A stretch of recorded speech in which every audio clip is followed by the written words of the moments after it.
So getting back to how Mouse ruined comics. Okay. All right, 30 seconds. Your 30 seconds are up. No more boomer music.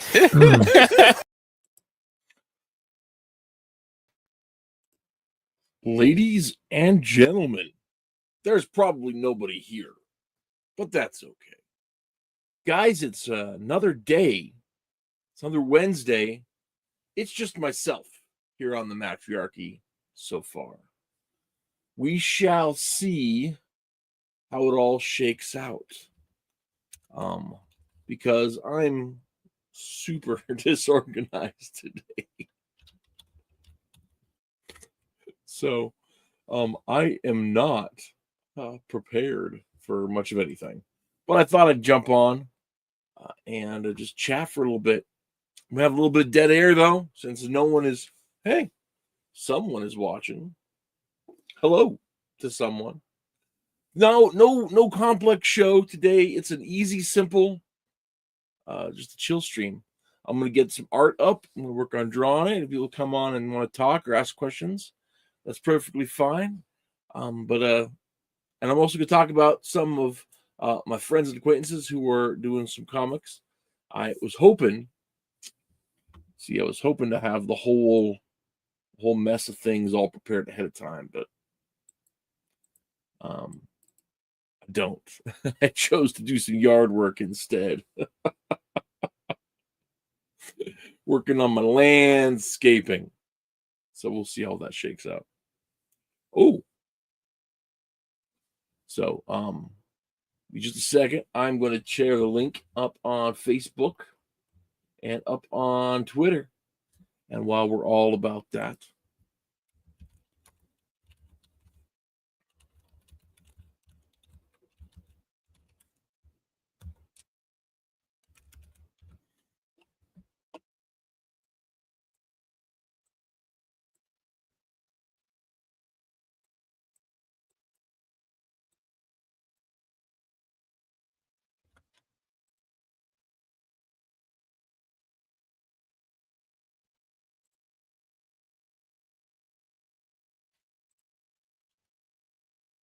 best TV ever.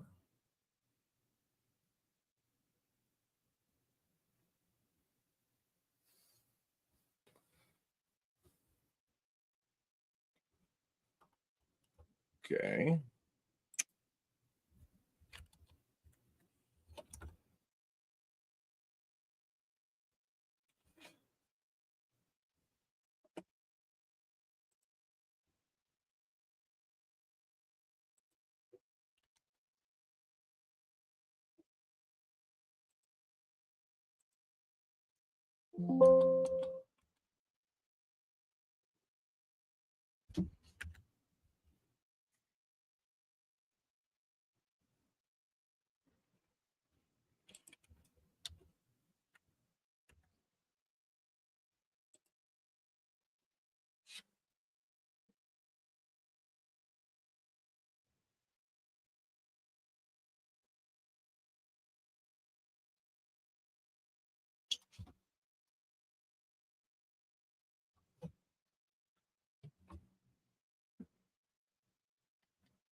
What the heck? Where's my brain? It's gone. It's gone. Why? What?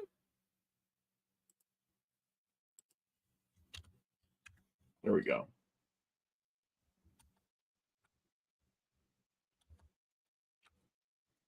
Ooh, Dave's not here. Oh, okay. Metal will be here. Dave, hey, thanks for coming on, man. Just checking me out.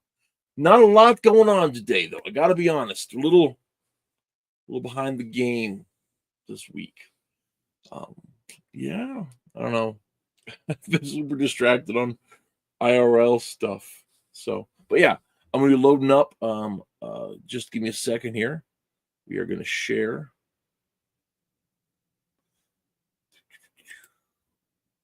Share screen to Clip Studio Paint. That's the one.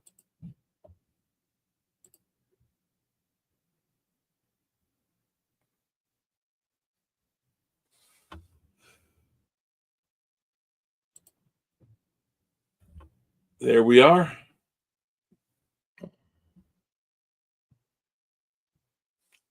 And I'm going to color this page. So that's where we're a big part of what we're about today.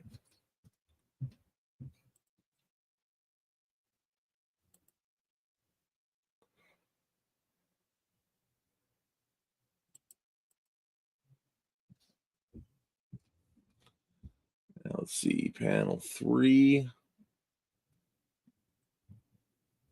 Oh. There. Take that out of there. We'll disappear panel 2, and we're looking at panel 1.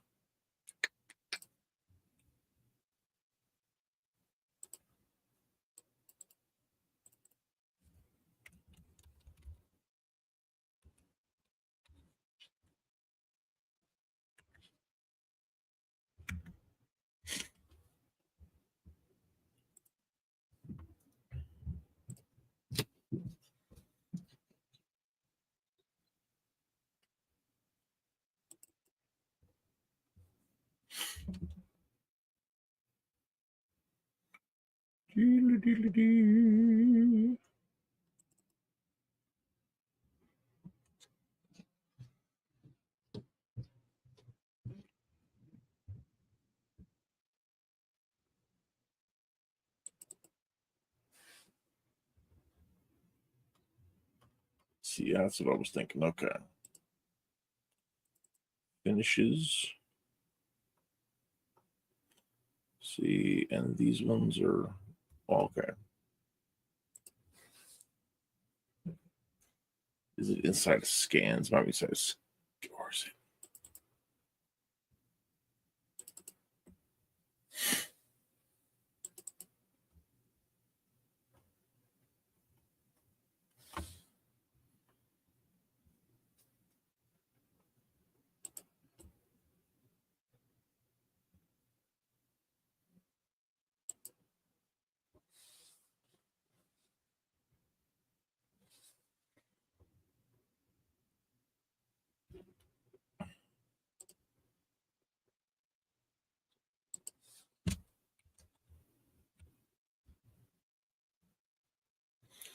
Yeah, it does happen a lot. I'm also, I don't know, I've been I'm this summer, the last few summers, I'm kind of taking a hiatus off of the show, right? And something I've wanted to do this summer is not. I have a whole bunch of changes and life changes that have gone on. And I spent a lot of last fall. Hey, Fly Fox. Spent a lot of last fall really stressed out through the winter. And so I'm not wanting to just take some time off the show. I want to kind of refocus and try to get my planning done ahead. So I got shows going kind of progressively.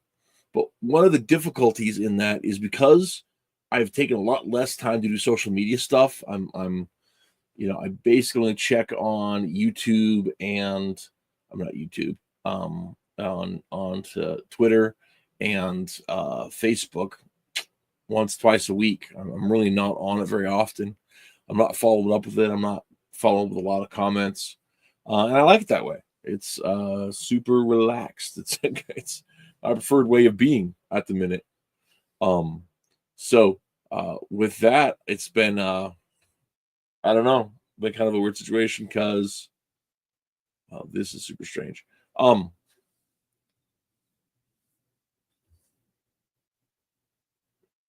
Just because I'm not seeing people that I want to invite on as much, or I'm not keyed in on some new projects that are coming on I'd like to talk about. I know we are planning on doing our Batman series. I really want to wait to do Hush until Twitless is done with his dissertation, because I really want to hear his opinion on it. I know he's just so up against the wall on everything. So I'm kind of doing like just a draw on stream, just a chat and stream. I want to be available to holler at folks later on. If Fly Fox, if you happen to want to jump on, I can shoot you the link, man. I can get that to you if you would like I know last minute, blah, blah, blah, but you're definitely welcome to come on if you'd like. Okay, I'm going to open up my thing here. So, pardon me, I'm going to step away for just a moment so I can. I think we're going to have to go with this one. Oh, yeah. Excellent. That's going to get us most of the color swatches that we want. Folder 1. Boop.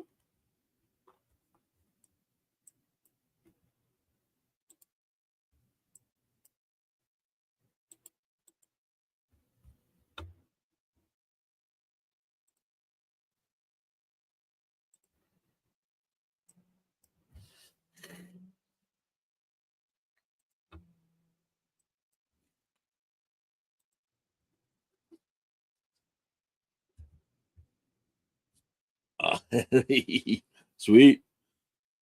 Oh, hey. Yeah. Cartoonicus, man, rest up. Drink those electrolytes, man. Oh, hey.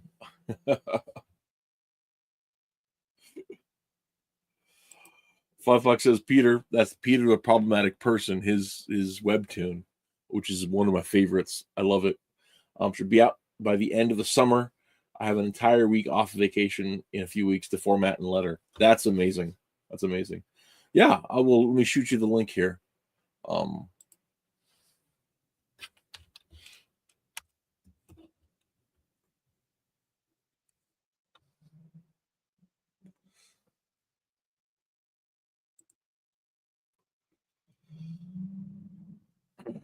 Sweet. Okay.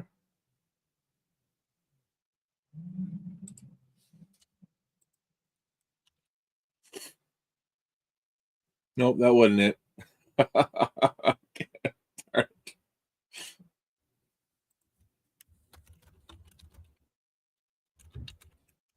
was wrong. Okay.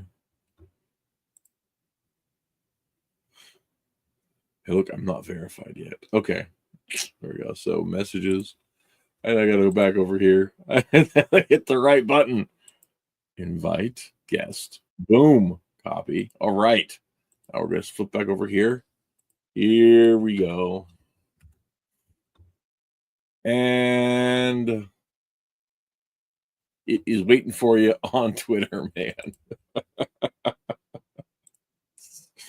Super put together. Cartoonicus, yeah, once again, if I didn't mention earlier, I don't know if you're still on, man, but if I didn't mention earlier, rest up.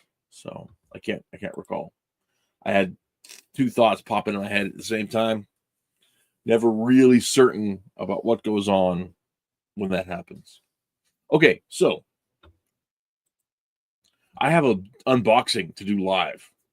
So, oh, hey, Fly Fox is here. How's it going, man? Hello. Hello. How are you all? Good. Good. You enjoying the summer so far? The last day of school is just today, so. Oh, wow. Yeah. The very, very first of it all. So, well, that is exciting and fun. So, I was out doing some landscaping in my yard earlier. So, I'm trying to repair my lawn after several years of neglect.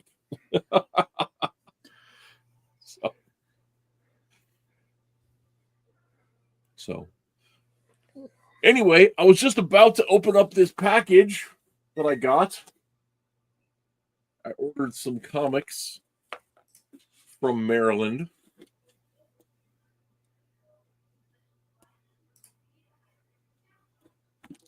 Just gonna open them up and check it out. Although I gotta say, this box, it seems like maybe kind of overkill. I don't have this. There aren't this many comics in there. I'm sure of it because I only paid for 2. Well, there are more things than I ordered in here. That's some of what's going on here.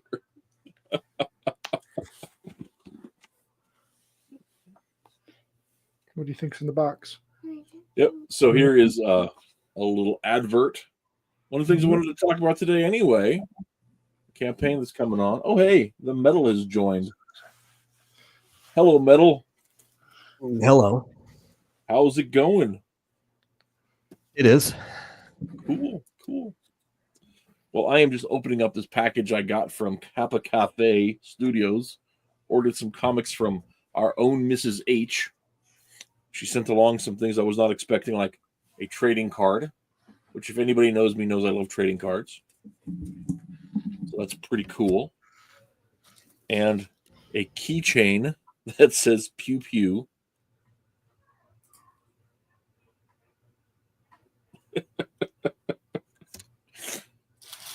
I'm ambivalent to keychains. I'll be completely honest.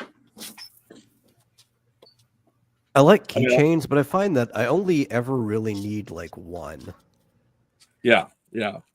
I've been using the same keychain for 20 years now. Trying to think. Close.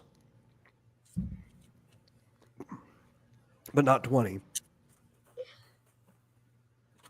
But I have probably the most weird artist keychain you could possibly have. Oh yeah, Back what's in, that? 2010, I got a DeviantArt keychain. It's just the old DeviantArt logo, and I've been using it since then. So, Wow, that is incredibly niche. yeah. So, the comics that I got were the Riser Man versus the Torpedotron by Stephen Kirkpatrick and Mrs. H, and who have also known as what's his YouTube handle? Yeah. What do you want? Neo. I can't remember now. My brain has escaped me. Neostar? What the heck? Neostar. Yes. So that was one. Came with a whole bunch of stickers, Me sorry. which I will probably not put on anything, but I will stick them in my little book of collectible things. I'm not a big sticker. I don't really care for stickers. Isn't that weird? People make such a big. There was a huge deal a few years ago about stickers. I'm not really a big sticker guy. Well, the thing about stickers is you got to have something to stick them on. Yeah, But then if you stick them on something, you ruin the sticker. You kind of don't have it anymore, unless it's like a guitar case or something. Like I've got a guitar case that's like covered in stickers upstairs. Or you could put it like on the guitar itself too. Well, yeah. No. It depends on the Unless guitar. Unless it's a really cheap painted guitar or something, the glue is not good for the wood.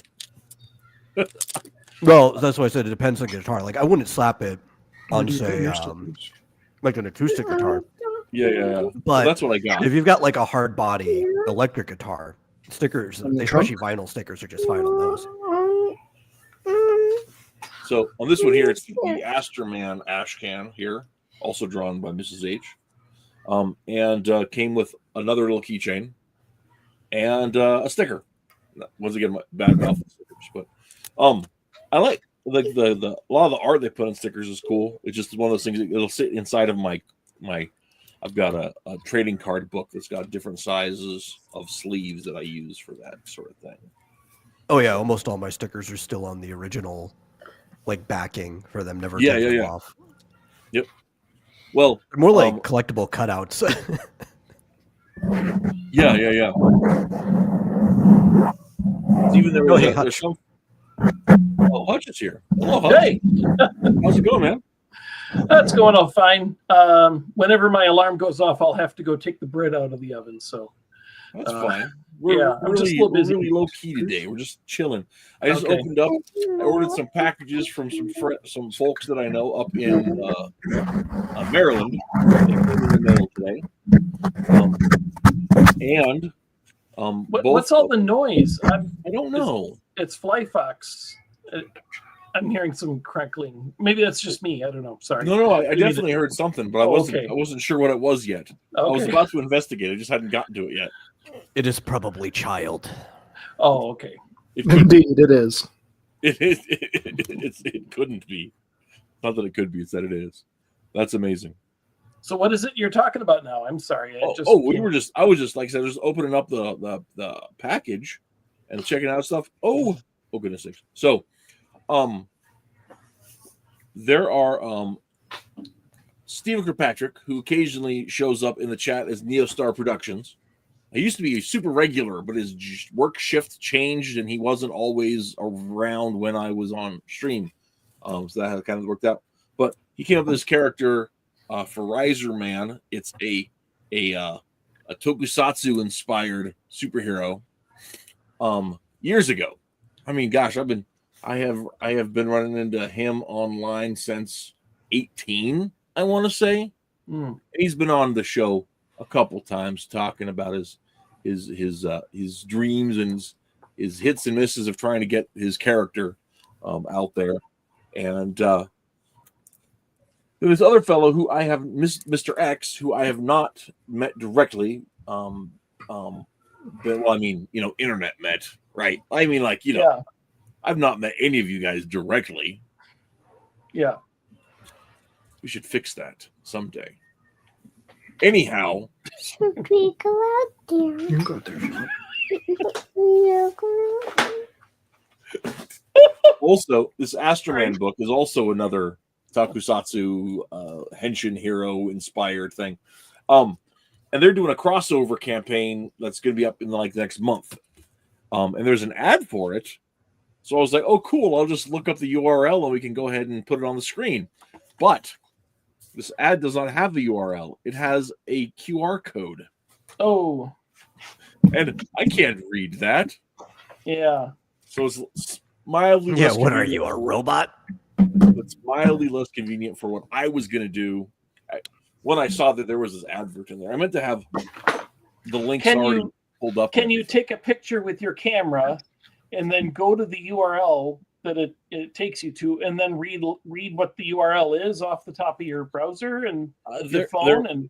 There might be a way to Type do it in? that, but I also think I can just look it up Sure. the long way on a Kickstarter. I think I can Yeah. just go that way with it. I had the exact same problem yesterday. My sourdough book arrived, and it has a whole bunch of goodies at the back. And I'm like, oh, goodies at the back. And I look, there's a QR code for downloading the PDFs of like 7 sourdough secret things. And I'm like, well, that would put it on my phone. I don't want to read it on my phone. I have a big computer.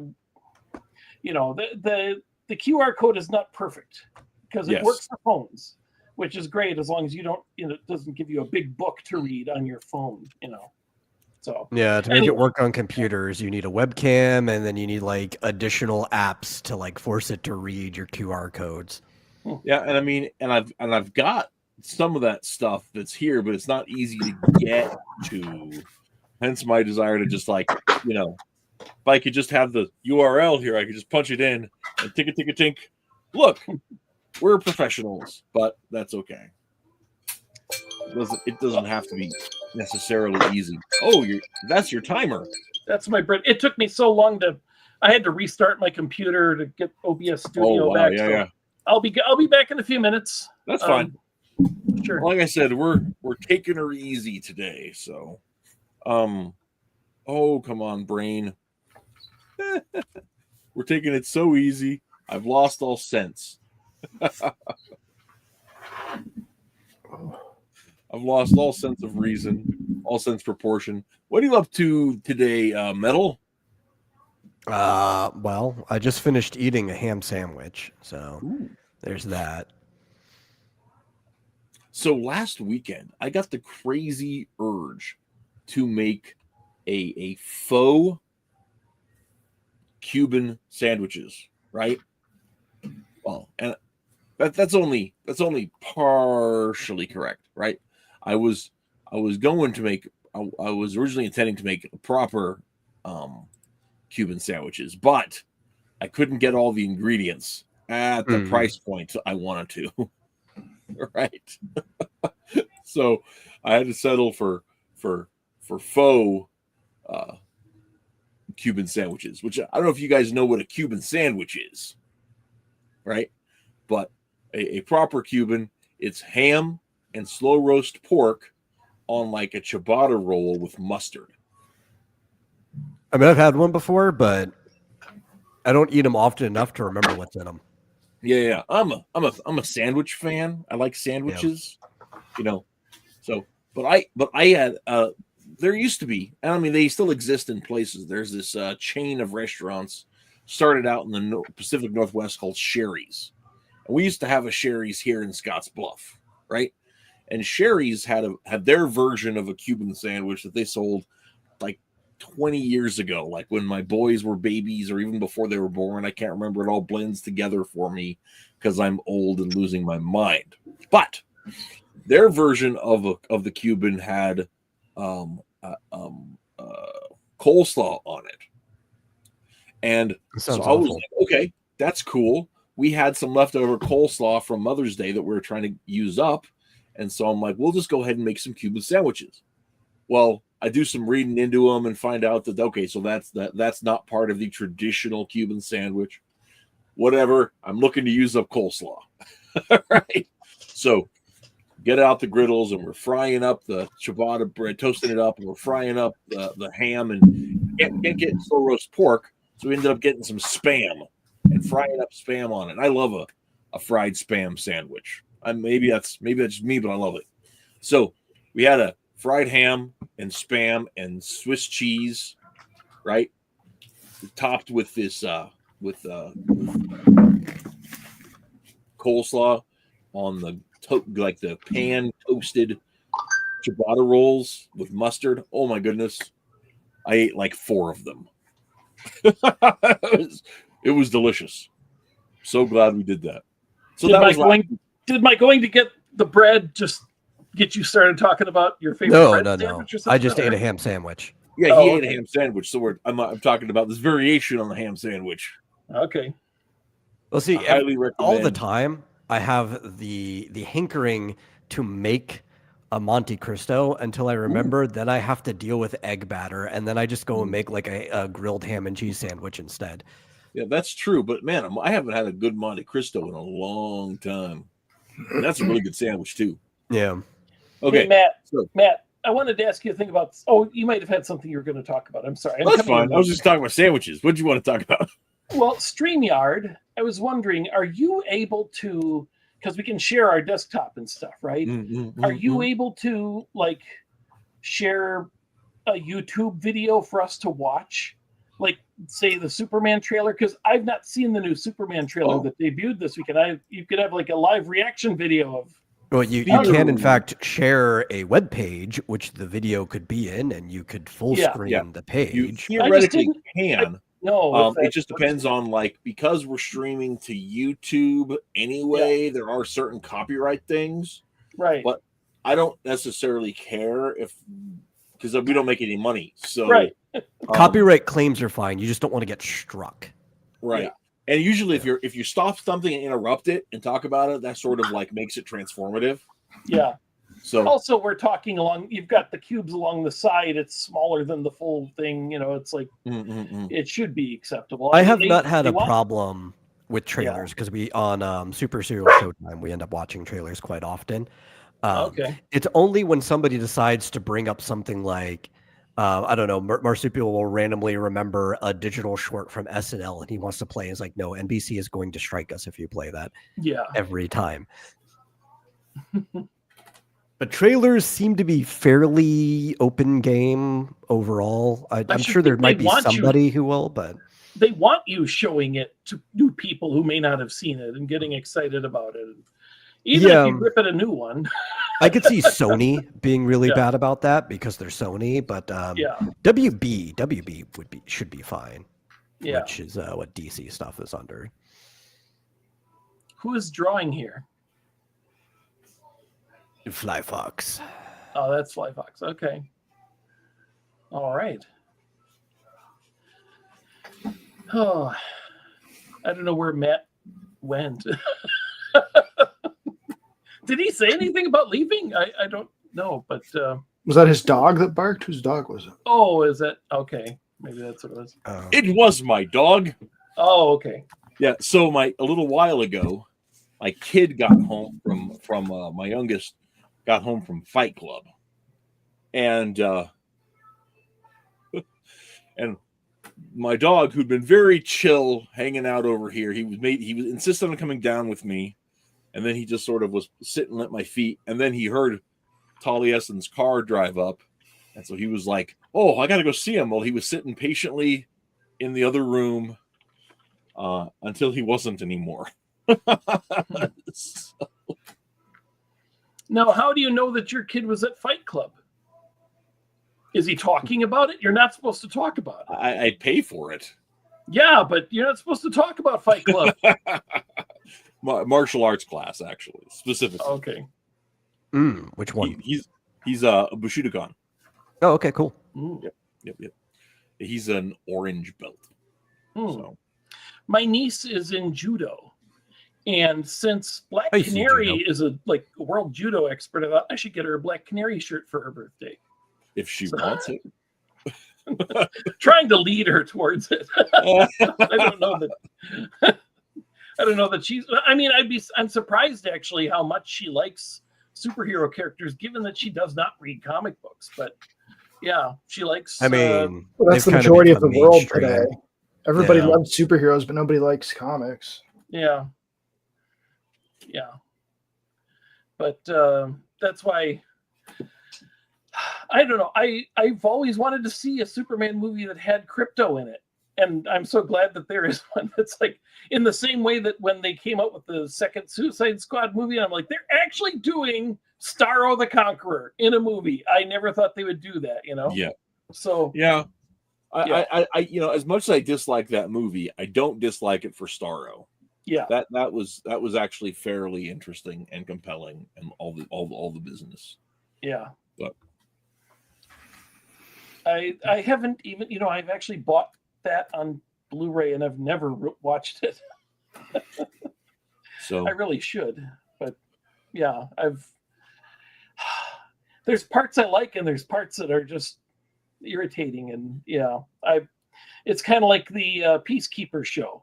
I've watched it and it's like there's some good stuff in there, but overall I'm not crazy about it. But I don't know. Did you ever notice that James Gunn has remade the same movie 3 times?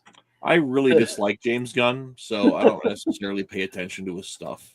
Well, Slither is basically Night of the Creeps from the 1980s. It's basically the exact same thing. The slithering worms that go in your mouth, and then there's no hope for you. You're dead then, And so Slither's the same way. It's, these parasites take over your body. There's no getting you back. You're dead. And then he made the Suicide Squad movie, which the starfish get on your face, you're dead. There's no getting you back, And then he made the Peacemaker series, which has alien parasites and they take over your body and there's no getting you back, you're dead. It's like, he's done the same plot 3 times. How has he not realized it? Well, in I think he has. Scooby-Doo, you can get your body back. So he's changed it up. Yeah. The imps get inside your body, but then I keep forgetting he did Scooby-Doo because I like hate the it. Scooby-Doo movies. Yeah, That's the only thing I've watched of his, other than like moments of Guardians. Just moments, though. Yeah, That's the only thing Guardians I've liked is is Scooby-Doo. I don't have such mixed feelings. Guardians is love-hate. Yeah, Guardians has got some really great performances, but my gosh, I kind of hate the movie as a whole. But I think that partly might be because, like, I felt it was overhyped when it was. Do you care about the comic book characters? No. I mean, had you ever? Okay. I could see you hating it if you really like the comic book, and it's nothing like the comic book. Well, that's what I hear is not on a comic book. I've got a buddy, Brandon, here in Scottsbluff, who was a huge fan of the comics. And I was just like, there are comics? And he's like, no, dude, they're really great. Okay, maybe they're not great, but I really like them. And I'm like, okay, that's fair. And There's a sad part is that I like a lot of the characters in Guardians of the Galaxy from their comics. It's just like none of them were Guardians before that movie. Yeah, that's fair. Like I like Drax. but before the movies. I thought Drax was always kind of cool as his hunt for Thanos. It's kind of weird that wasn't like a major part of his storyline, but whatever. So I mean, Drax is such an interesting character that like the closer he gets to Thanos, the stronger he gets. And that's like not even in there at all. Yeah. yeah, that would have been a really big thing to put into the movie, I would think. Well, the MCU just bungled everything anyways with Endgame and Gamora coming back as an alternate character, alternate Right. universe character and Yeah. all of that, as opposed to allowing the Guardians to like find some way to resurrect their Gamora. I just think Yeah. it was. I just hate it how made they all handle those movies Thanos superfluous. in general. Well, I mean, okay, so the one thing with the Gamora thing I'm going to say, right? The idea of like Peter having realized, because like part of the deal with the first movie, especially, is that like his desire to impress Gamora, right, and her disdain for him, right, was a catalyst in allowing Peter to see he needed to be better, right, and so seeing Peter grow into actually being better was a cool like arc, right? And so the idea that you have this version of the woman that he's madly in love with, but she doesn't remember, that's another one of those like hurdles for him to to win her again, right? I don't know. Like I don't mind that in itself, but the problem that I have is that everything about it is so contrived, right? About outside of that situation, right? The idea that like the whole, that Thanos gives up his daughter who he swears he loves, but you never really see any evidence of that, for the sake of this of getting this gem. Like everything about it just seems like fake and made up and contrived and imaginary, right? So like I can't buy into any part of the mission because I don't believe it. Yeah, it's like he treats them like minions, both of his daughters.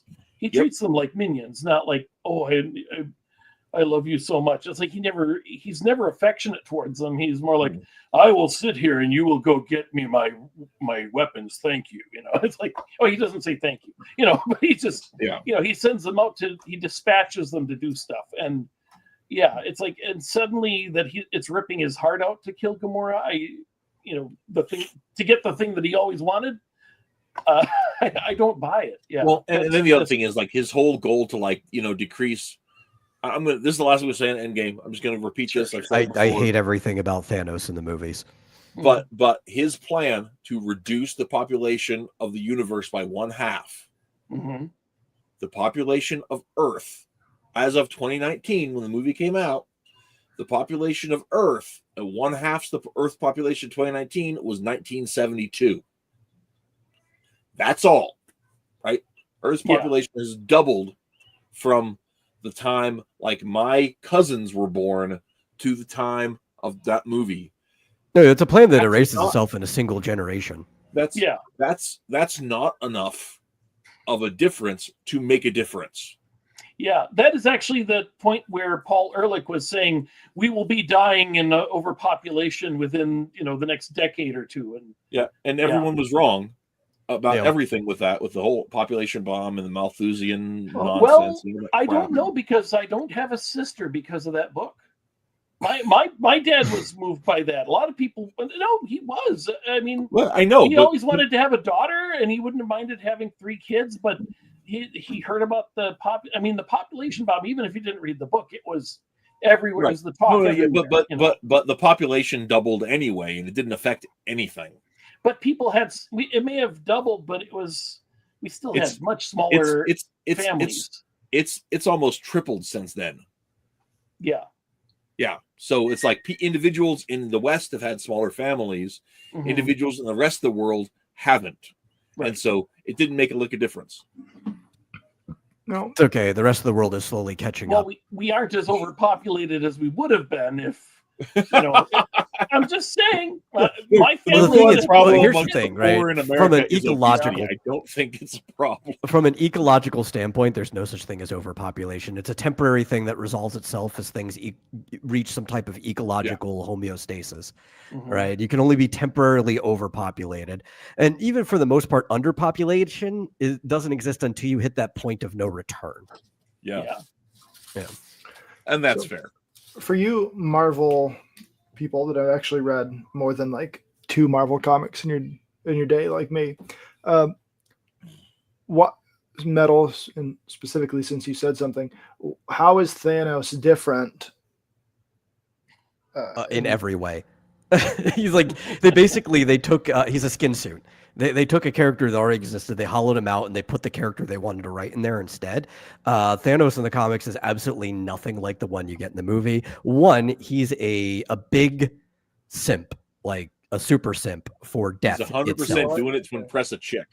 Yes, which actually made me mad recently because they brought Lady Death into the MCU through like the Agatha Harkness show, and I'm like, oh, really?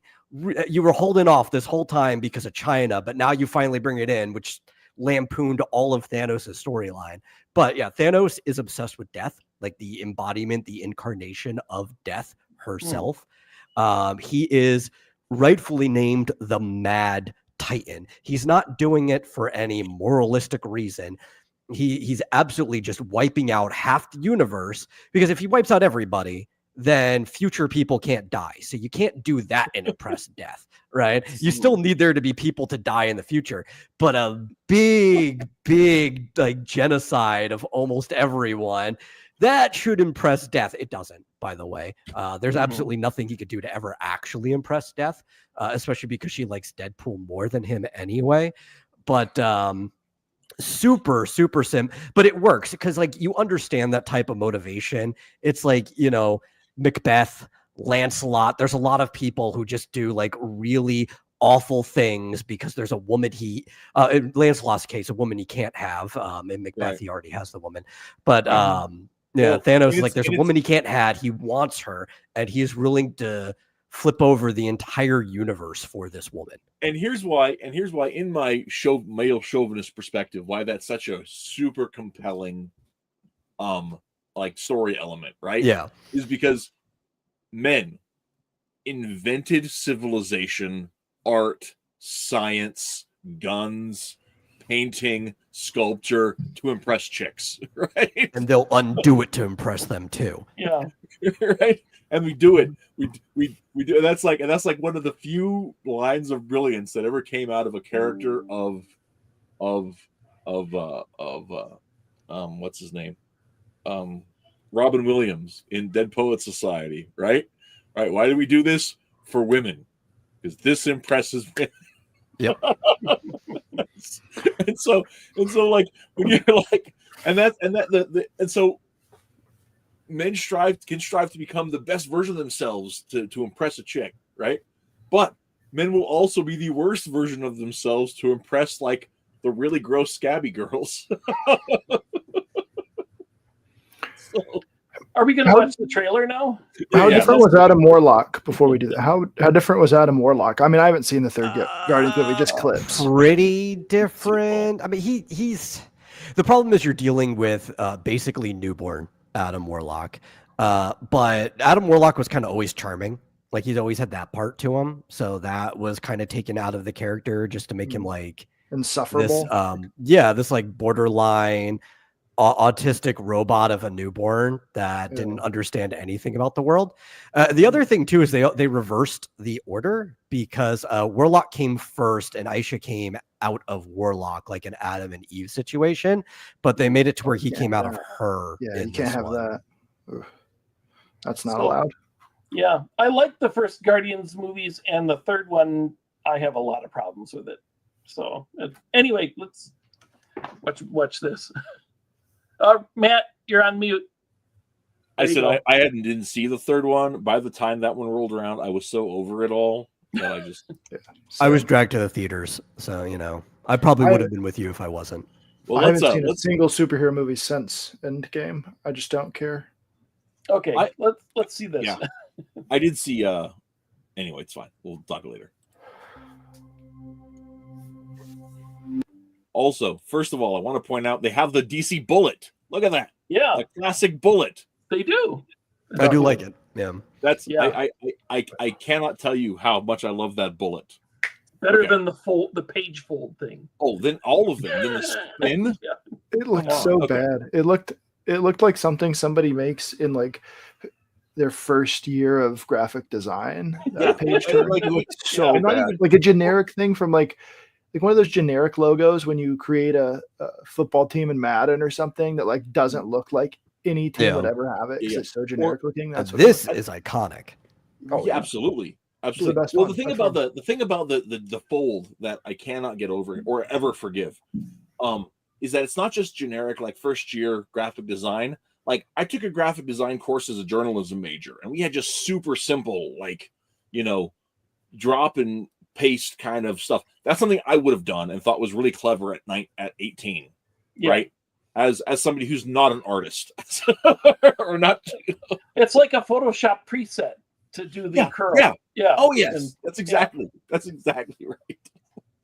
okay, Not so new Photoshop, DC like Bullet. 90s Photoshop. Okay. On we go.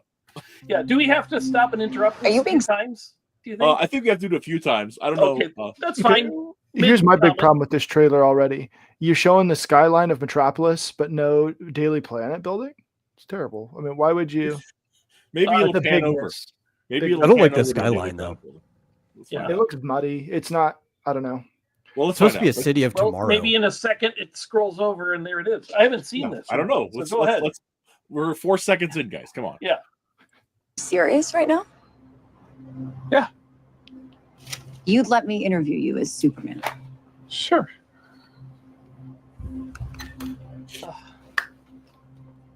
Ready?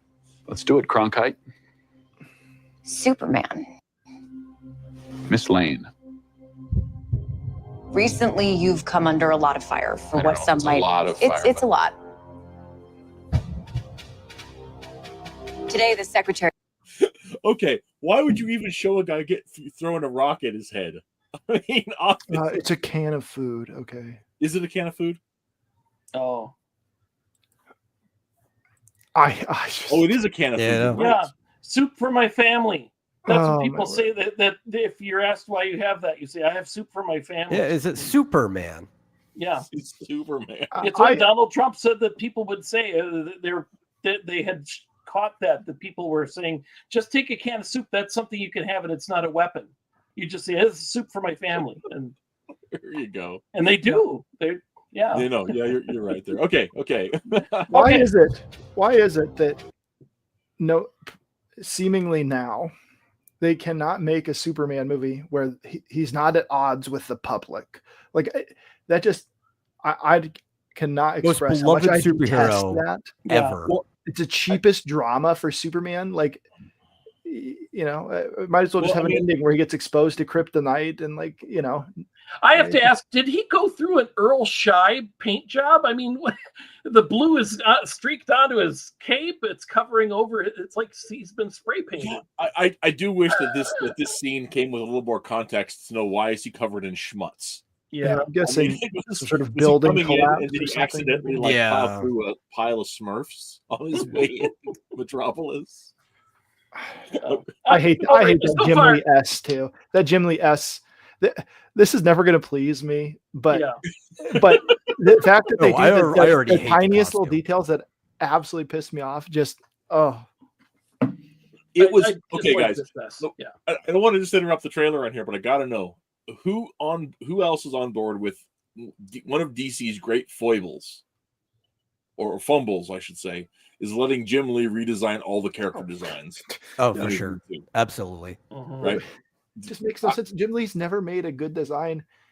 Like can't did he say- design I can't say Gambit? he I mean, never Gambit looks has. iconic but weird. Like other than Yeah, that, I can't say he never has, but like, his stuff should it's got that it helped define that 90s look, and it should with the whole pockets and everything, and We're that's kind of past where it that. should stay. Mhm. And if you're not, if it's not Wildcats, kind of don't do it anymore. Yeah, like he's Yeah. great with original characters, but like you're taking these iconic forms. You're like, well, how can I tweak these to make them different? Not even necessarily better, You just need different. way more seams and Yeah. way more. Like, it's like when they Yeah. did the Flash's costume for the The entire movie, universe should all not armor. be designed by one person. And here's Because the thing: all of when they these license these individuals- characters out to companies, What? they're pretty much just going off of Jose Luis Garcia Lopez. Anyway, Yeah. you know, Yeah. still today. No, No, and even Yeah. or no company like wants to pay Batman, for that. like most Batman that are still out there is like a ton of it is well, they've got some Graham Nolan stuff that's on t-shirts. They've got a lot of the Oh. Oh. Can you talk for a minute? yeah, for sure. I man. gotta go take the, I gotta take the bread out of the you oven. see, Don't watch it without me. I gotta take the bread out of the oven. I'll be right back. Garcia Lopez's designs are by far my favorite designs of every single character he's hey, ever worked sorry. on. my wife found this at a Be right Savers back. thrift Ah! store, and so like it's just Oh, We'll give you the nice. screen here, man. we can just flip through it here. You know, the old DC comic style Oh, guide. style guide. Yeah. But it's the whole thing. Somebody had a complete copy of it, And they just and de-ringed it and scanned every single page. Yep, and Nice. it is Oh, that's amazing. really. There we go. Yeah, because this thing used to come in a binder, basically. Yeah. Oh, wrong way. But I mean, it's just full of Garcia Lopez art, which you don't like. Aparo. Unfortunately, we just don't get enough of that as it is, because he was their utility guy rather than Yeah. their like a star. Yeah. Or another one, the Batman drawings, that Jim Aparo's stuff is still being used There's a on Batman. t-shirts and stuff. Yeah. And that's the kind of stuff you're going to see in the licensing. And this is what Batman and Superman look like. These are when someone licenses these, probably not Robin. Like Robin's design will be different just because he, it's Yeah. pretty old school. This is I'm pretty sure Todd. You want to get my door? I forgot the it's open. Yeah, like those are the designs you're going to get. Because that's what people know in their head. They don't like the Jim Lee stuff, the suits without there's color stuff in here too, but the suits without the trunks, like people don't recognize that as Superman. The same way that people, it looks dumb, but it doesn't matter. Like that's Superman. That's how Superman has looked for everybody's entire life. Oh, yeah. Yeah. And Yep. Plus, even if he doesn't have the trunks, you just get this big mat of blue that doesn't get properly like sectioned off of the body. And then Jim Lee tried to do that little belt thing, but it doesn't work. It's not good design. And Yeah. I like the S has changed over the years, but it was pretty set in stone from the 50s until 2011. You know, they would do the stupid electric Superman or something like that, or like, I guess Kingdom Come was before that. Yeah. But The black background for our Worlds at War and things like Right, that. right. And even when they had like there was a little bit different the S in like the Kingdom Come design too, Mhm. but it was like one of those things where like you'd have these kind of things that would separate it out visually from the mainline universe S, but they'd go back to that for the main stories, right? So There's the Yeah. perfect Superman cover right there. That's what everybody knows. It's funny. That's what everybody knows. I have a little notebook with that printed on the front of it, like a little diary sized notebook. Well, that's That's how prevalent that image is. And then like I understand that it is hard to bring Superman into the real world in general. Like I'm not convinced that the Hollywood is capable of making a Superman film that is good, especially not now. I think there's debate about Donner's films. Personally, I'm not a huge fan of them, but I understand why people are. But I think I'm not going to argue those. Go ahead. I think you could take Donner's films and you could edit it into a really, really good Superman film. And I'm Yeah. I'm not I'm not a fan of the presentation. I don't like Wimpy Clark. I think Wimpy Clark is dumb. So I read John Byrne. You know, he's just a good reporter. He's like a good man, strong man, and Byrne, you know, is definitional for me personally. So that's, you know, I'm going to be. Well, I think it's also because people misinterpret. Like, Clark is supposed to be meek, not weak. Yes. Yeah. Yeah. Yep. But Well, in his very concept. first appearance, though, he's dancing with Lois, and a thug comes up and shoves him away and says, "I'm taking this girl." And he's like, "Oh, this isn't a robber's dance." And I mean, he's a wimp. He is. I mean, it's how he sells the fact that, I mean, everybody's like, how could those glasses make a difference? And it's like, it's everything. not. It's the whole thing. Yeah, his voice changes, and he slouches a little. And he slouches. Yeah, and I always wanted, when I've talked about this before, when I was trying to break in at DC, I thought if I ever did Superman, I would have Clark Kent have like 3 pictures of him standing next to Superman, and he'd tell people, "My mom says I look just like him," and they're like, "Yeah, right, Clark." You know, well, they do this a lot too, right? Like, in the original Lois and Clark, there's a moment where Lois is like describing to the crime artist, right? The guy who does the details based on your description. The sketch artist. And she's describing Superman to him. And he's like, every time she mentions something, "Oh, like Clark. Oh, just like Clark." And he ends up drawing somebody who looks basically just like Clark. It's like, "Oh, no, you're a little off." Right. And the thing is, like, it's all about human psychology. Is if you're not expecting to see something, you won't, which is a really good case where Henry Cavill was in Times Square underneath a display for the Man of Steel movie. And he was just in like normal clothes or whatever. And he was talking to people, asking them, "Hey, have you heard about the Superman movie or whatever?" Absolutely nobody recognized him whatsoever, even though he's standing under display, because they're not expecting to see the star of the movie there. You know? So, well, I think one of the, wait, oh crap, I forgot what I was going to talk about. Never mind. Well, I know what I was going to talk about. I think it's really difficult to bring Superman into a movie, a live action movie, because when you're faced with the dilemma of a character designed in the 30s in a strongman's, you know, circus influenced costume, bright colors, he is supposed to be moral, upstanding, a Boy Scout in a good way, like a classic way, not the way they make fun of him now for it, but like that is who he's supposed to be. So putting him into a movie, especially today, is difficult for them because they don't believe in Superman. They don't believe in what he represents. Yeah. And so they find the bright colors laughable, which is why, you know, especially Gunn will bring in these characters with silly costumes, and it's supposed to be funny. And it's supposed to be humorous because, well, this guy has polka dots on him. And this is definitely a problem with the abstraction. Production and not the medium.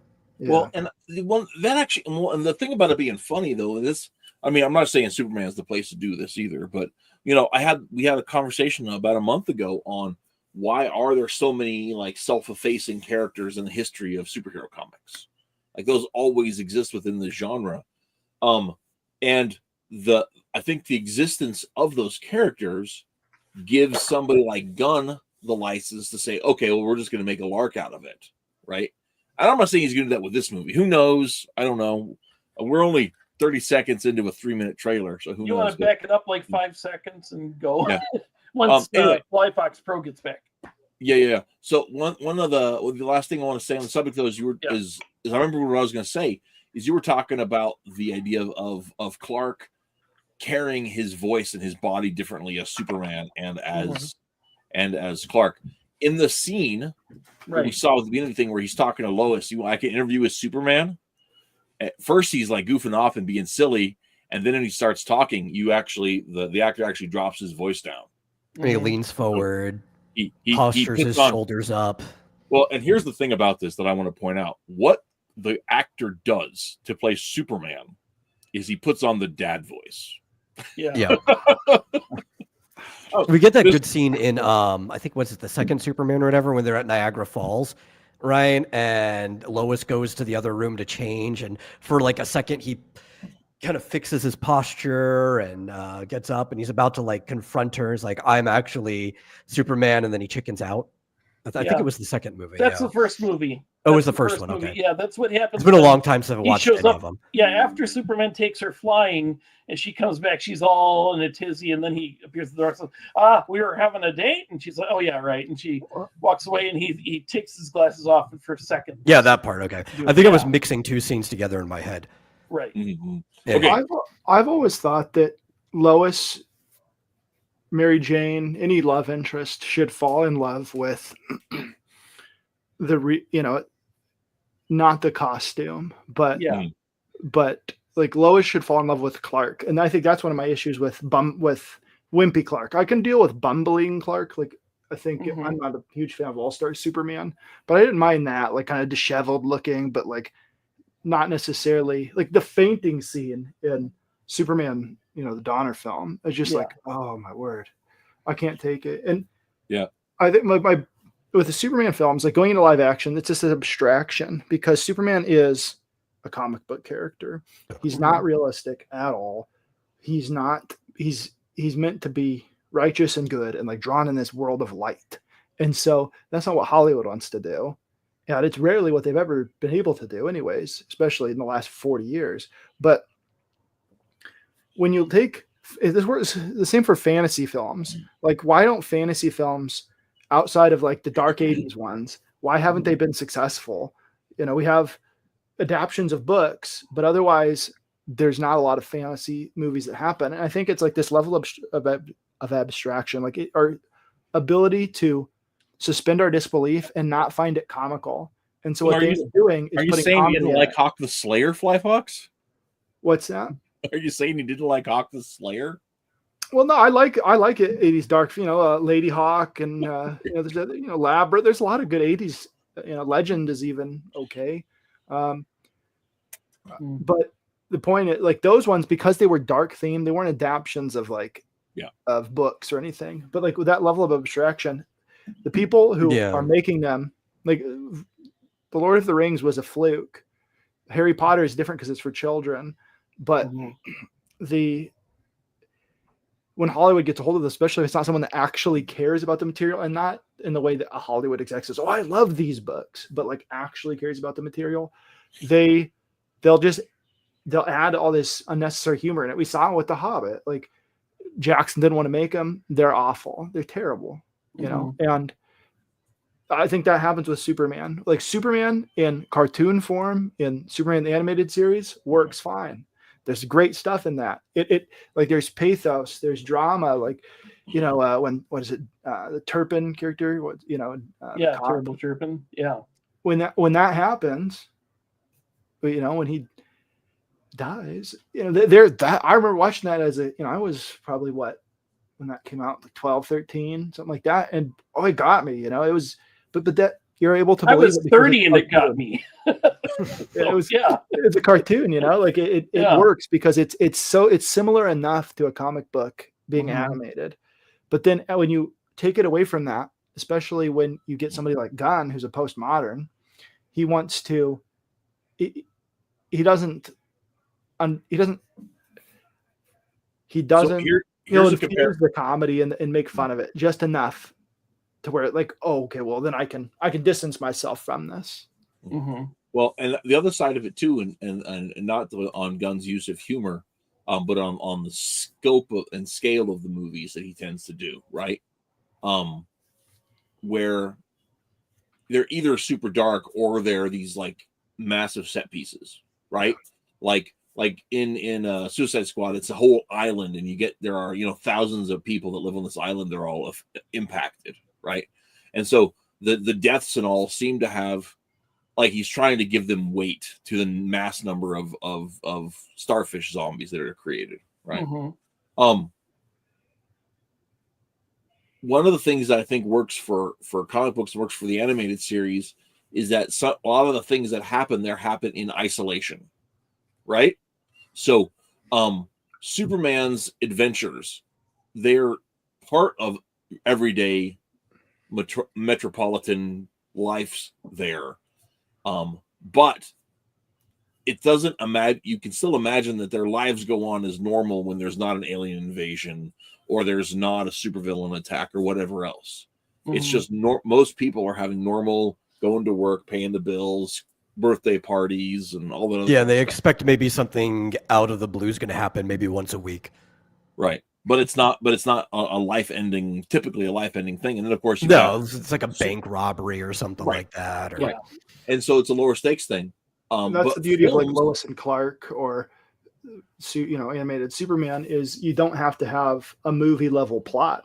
And I've thought for a while now that the best Superman film that they could make is set in the 30s, played straight, like make it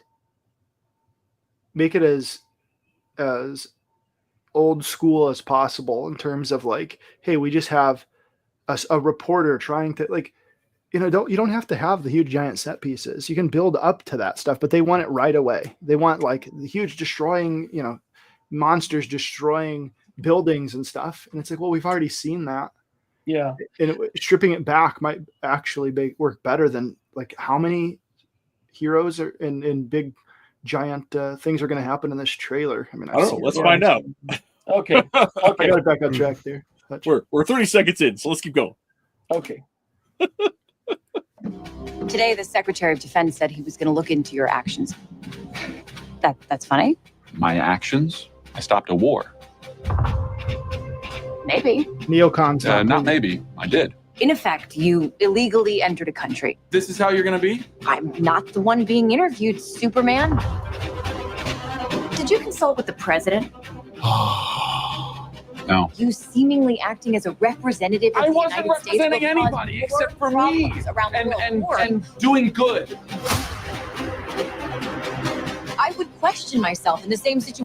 Okay, I want to go back for a second. I want to see what these hot dog things are flying at back Superman's head. There's some sort of kaiju monster, and in the teaser it showed a little bit more. I think it was With the president.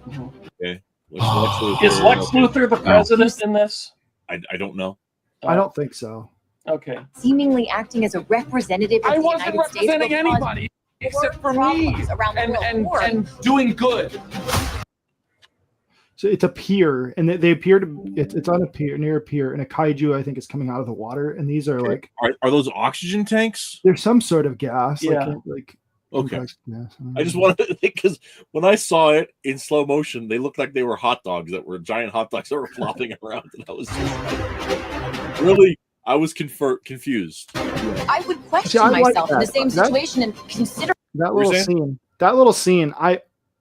Superman saving people, like fantastic, good, like.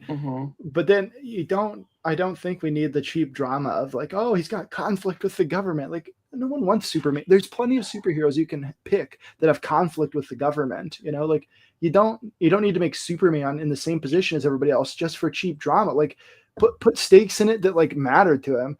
I got a bunch of problems with Zack Snyder's movies, but at least there was some sort of stakes, like, oh yeah, his mom's gonna die, like something like, or just anybody. He's Superman. Like anybody dying is stakes for Superman. Right. I do wish that Superman wasn't whining so much in this. Like he's never had to debate anybody, or he's never thought about defending himself. That's so strange about him. He's supposed to be Superman, and she's asking like simple questions, and instead of being like, well, I lift up buildings. That's what I do.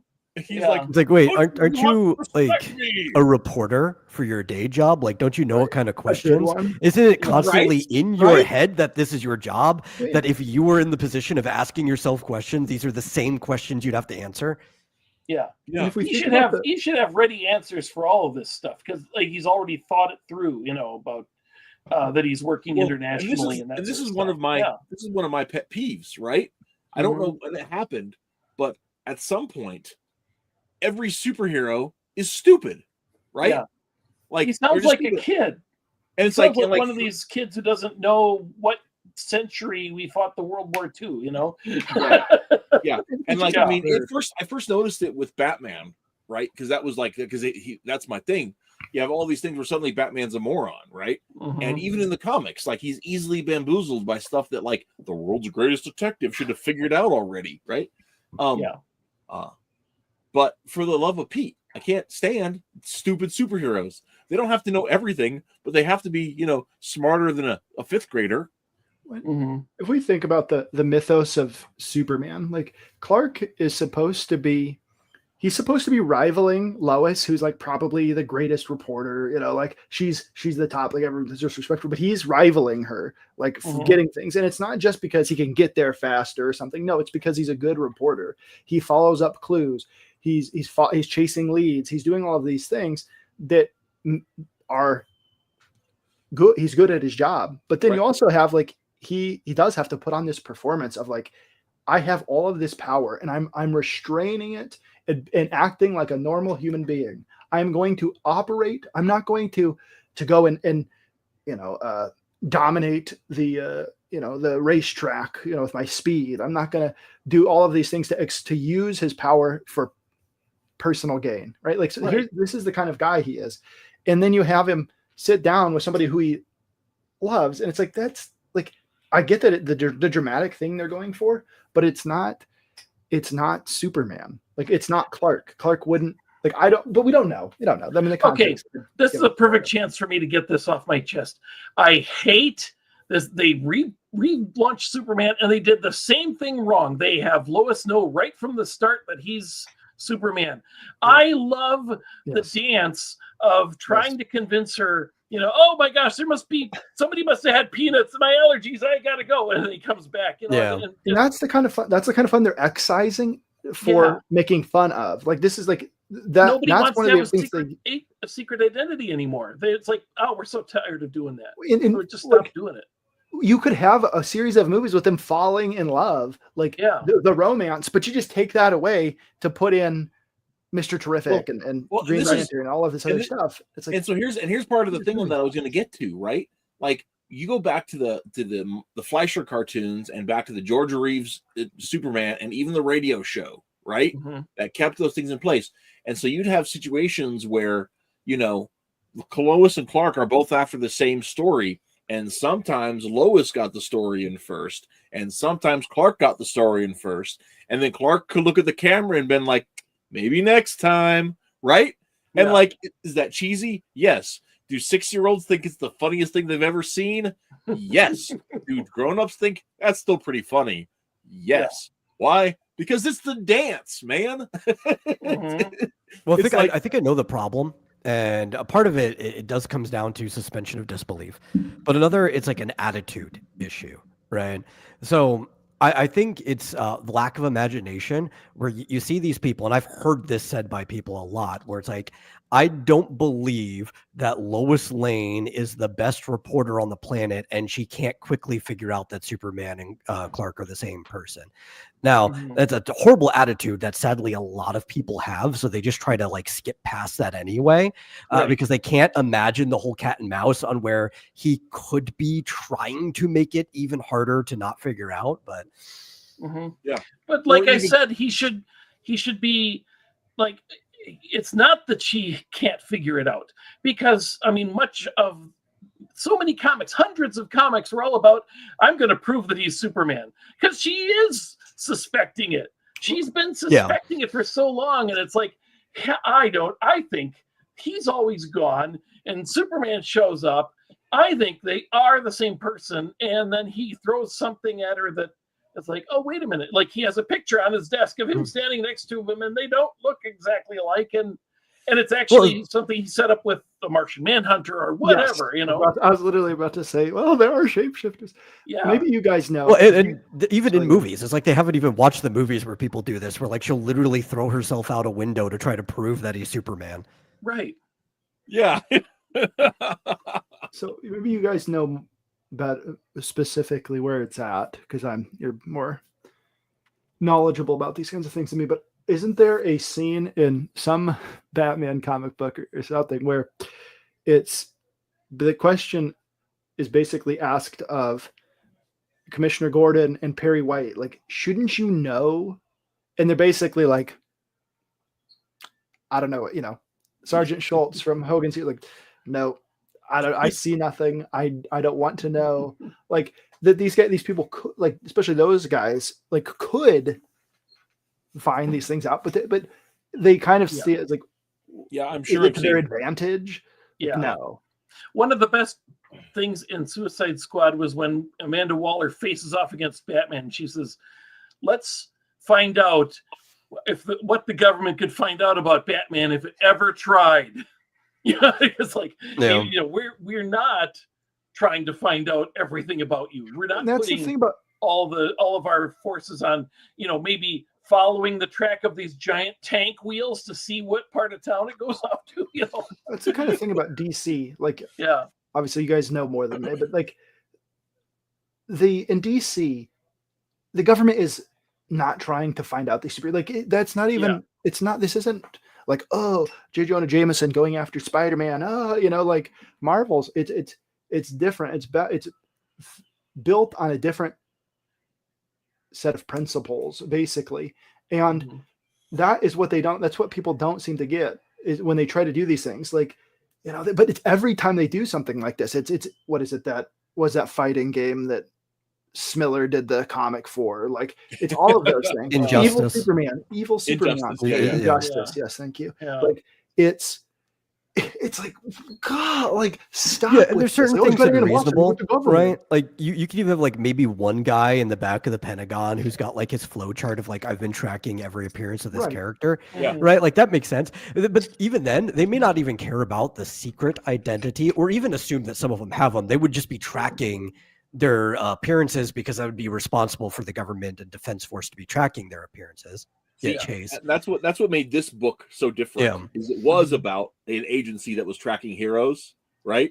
But they were terrible at it because they were the government. So it made it like an engaging thing, because, like, especially the ones where, like, Chase is after the secret identity of Batman, and Batman's, like, always, like, 2 or 3 steps ahead. And Chase can't do what she wants because she works for the government and they suck at their job. And so and this is what makes the question work once he comes from Charlton or wherever he was, like, because when you put the question into that universe of, like, Batman's working with the police, obviously he takes the villains to and drops them off at the jail, and they, like, so he's obviously working with it, like, but then the question comes in, and that's what makes him interesting as a character, to, like, come in, that somebody has to go talk to, one of these heroes has to go talk to, or, like, come and see him, and he's, like, into this stuff, and, like, what part of this is true, what part of this isn't, there's all these conspiracies, and, like, and you also that kind of character work. But if everybody is being questioned by the government, it's so modern, and it's like, and it's, all authority is bad, like, and unless we wield it for our ends, it's just, I don't know. I just don't know that superhero movies. You have to worth doing. Take a specific perspective, right? You have to remove your personal perspective, because there's the problem. As an audience member, there's certain things that we're keen on that people in the world necessarily wouldn't be. So, like, we know, actually, both Batman and Superman could apply to this, because for a long time in Gotham, there's not even a suspect that Batman might be a human, right? He's a local legend. He's folklore. And he is working with the police, but you don't know if this is, like, a normal man who happens to be rich and can afford this and he's athletic, or if this is some type of super being. You just don't know, because he's always lurking in the shadows, right? Yeah. So, like, from the perspective of the people in the world, and Superman's usually the big one on this, why would you even expect them to have a secret identity, right? Like, that's already the jump, and you'd be considered a conspiracy theorist for thinking that this literal god Superman spends his time doing normal human stuff during, like, the day when he's not saving going to people. Kinko's to get his Christmas cards made. Yeah. That's why Lex Luthor destroys that supercomputer, because it spits out Lex Luthor. Spits out but Superman, you have to remove. and he's like, no, he wouldn't do that, because Lex couldn't fathom that he does it, and that's the DC universe. You have these antisocial villains who are they're insane, like they're narcissistic, they're psychopathic, they're all of these things, And then the average person in the DC universe is like just a regular, good American of Yeah. the 20th century definition. You're just throwing some steaks on the Barbie, cracking open a couple of beers, playing catch with the kids. It's Saturday afternoon, and you happen to be Bruce Wayne. Yeah, and like you can apply this to real world phenomena too, right? Imagine you lived in Crete back in the day, right? And you were a worshiper of the Olympians, and then like your buddy's like, yo, I just saw like Athena at the farmer's market last weekend, and they'd slap you like, why the heck would Athena be at a farmer's market? She's a god. She's got better things to do than that. That's the beauty of Superman. Like, this is why, like, whether it was intentional by Siegel and Schuster, I don't know, who knows, but like him falling in, the middle of America, in the heartland, in Kansas, like nowhere Kansas, being raised by Christian parents, but they give him this upbringing and morality, like the American way, which this is the culture and everything that comes from being an American. Like, Superman is an embodiment of that. But when you don't believe in the American way, what happens is like, oh well, he would be at odds with the government, and it's like, why do we even have to do this? Like, you don't have to bring in modern sensibilities into this. Like, it's fantasy, and there's a set of rules that these characters operate on. Yes, James, go ahead. Yes. And but like, there's a set of principles these characters work on, and if you start to pull away at those, like, then Booster Gold can't work, because if all the other characters aren't in it for themselves, or they're not at odds with people, then Booster Gold coming from the future and stealing into Superman's glory doesn't work. It's not like, it doesn't matter. It's just one more character that's acting in a way that isn't this upstanding moral person. I don't think that Superman was intended to be like the only moral person in the world, but it's like nowadays you really have to make him like raised in isolation, not tainted by the world. Well, that's what they do. Like, you don't have to. You don't have to do that, because it's that when they, that level of abstraction. I go to this concept. I've thought about it a lot. Because I want a good Superman movie. I actually want it. Yeah. But like, you separate it from the things that make it work in the comic. And then you think, well, we got to make it for a modern audience. We got to make it for the people that are here now. And it's but you didn't do that in the early 90s for Lois and Clark, and it worked fine. You didn't do it for the animated series, and it worked fine. And you didn't even do it for the Donner films. Those worked fine. Those were huge hits. The people believed a man would fly, and now, like, I don't believe a man will fly, because it's commonplace. Like, seeing a CGI person like flying around in a movie is not special anymore. Yeah. But they, instead of stripping it down, they're like, oh, we got to have more spectacle. And in Starro, we got all these huge things that no director could have conceived of doing in live action in the past, and they stuff it full, no matter what it is. Like, oh, we need huge explosions. And maybe if you stripped it down and you just made it like a character piece about like, hey, Clark is on a case, like he's not on a case, but he's investigating a story and he's writing papers, and then it ramps up and up and up. And meanwhile, Lois is chasing something and she's getting in and over her head.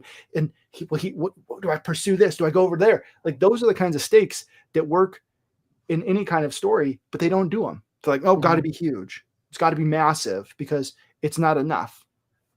Right.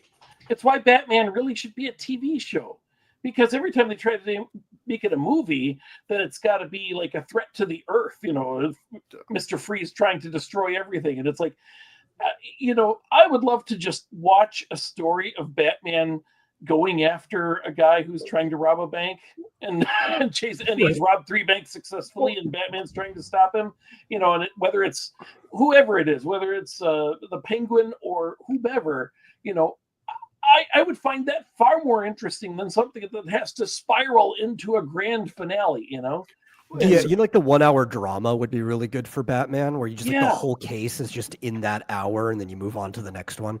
Yeah. What's the storyline where Bloodhaven he's like basically in chaos? Like it happened. Well, I can't remember. But you know what I'm talking about. Like we're basically where like, they- it's where they become a actually is prison. It's either before or during or after 52 or Yeah, one well, of those other big like, events. And That's basically what they do in I a don't know Batman what you're movie. referring to. What did they do to Bloodhaven? I haven't read it. Well, they so I'm destroyed just it. saying, like, They- basically, I know they bombed it, but then they it's bombed some it with scenario where it's in retconned utter it, you know? chaos, like it's Yeah. anarchy, something like Yeah. that. But like that's what happens in these Batman movies is like, oh, this villain caused this chaos, and the whole city is just erupted in violence. And it's basically like, okay, you've started a film, so like Christopher Nolan's Batman Begins, like you have this huge, everybody's getting infected with this, like they start with the event, they start with the big moment, and it makes sense for a movie, but like maybe movies aren't the best for this character unless you're willing to. I wouldn't even go that far with it, because like you look at like the Poirot series on BBC back in the day, right? And they had half-hour episodes, they had hour-long episodes, and they had like feature-length episodes, right? But it was about the case, and it was about the caper, and it was about the investigation, and it was about the parlor room. Like Batman comics, Batman TV shows, Batman films should all be working on that formula. Like, listen, I don't care about Bruce Wayne's cool personal problems. Those can be used, like back in the 90s, those were sometimes used to emphasize the cases that were going on there, right? So that you could like invest in the mysteries, but it was really about the mysteries or about the adventures, right? Yeah. Like those were those little personal elements, as we see, see Bruce dealing with Jason's death. We see Bruce meeting Tim. We see Bruce mentoring Tim. We see Tim stepping out on his own, and all those things. Those drama bits were awesome, but none of those drama bits were the stories. Those were the garnishes on the story. You know what I would like? I can tell you exactly the type of show I would like. I would like Batman, but it's Columbo, right? Yeah. Where like the entire series is from the perspective of the thing that's going wrong. And similar to like how Columbo's like this force of nature that just keeps catching up with them. It's like, that's how you would just treat Batman. Like he's solving the case and the villain's just like, how is he still on me every single time? Like that would be a really good series. If you go back to the 50s until the 90s, like our culture was full of characters like Rip Kirby, Columbo, like detectives.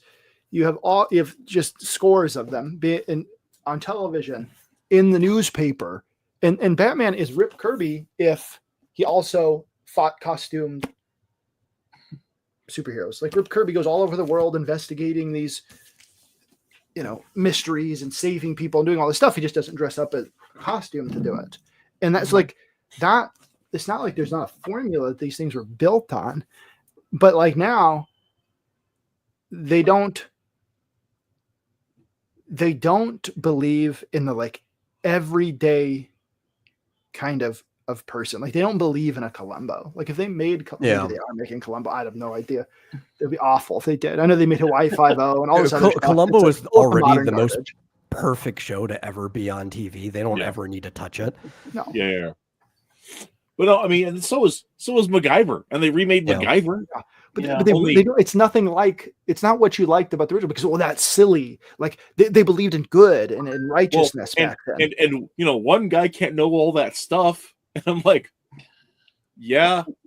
Oh, you know what nice we need to in meet you. Hawaii My name's 5-0 Reese. is like soap opera sex, like plot lines. That's what we need in like Hawaii 5-0 or some of these. It's like, oh my, like Mhm. Can we not? Like, Yeah, can we just have just Jack Lord? make it Like, about the capers, just make it Yeah. about. Well, that's the thing Yeah. too. Like, you could do that in movie form too, right? It's just all about the expectations. Well, Like, you could have yeah, it just be a local threat to something in Gotham. It doesn't have to even be all of Gotham, but like, it could be the scale of like Who Framed Roger Rabbit, but done with like a Batman perspective. imagine You know? that you take Metal's point well, about that's like what Mask of the Phantasm was.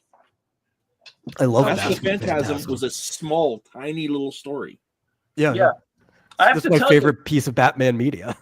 this is when Chuck Dixon and Graham Nolan were told they could do a hardcover, and what they did was a small story, really, about the Joker finally committing a crime that gets him into federal trouble, and it's just a series. There's only like a few people die, but they're being killed by stamps that have the Joker venom on them, and when the Joker is brought in, he's like, why is everybody talking about stamps?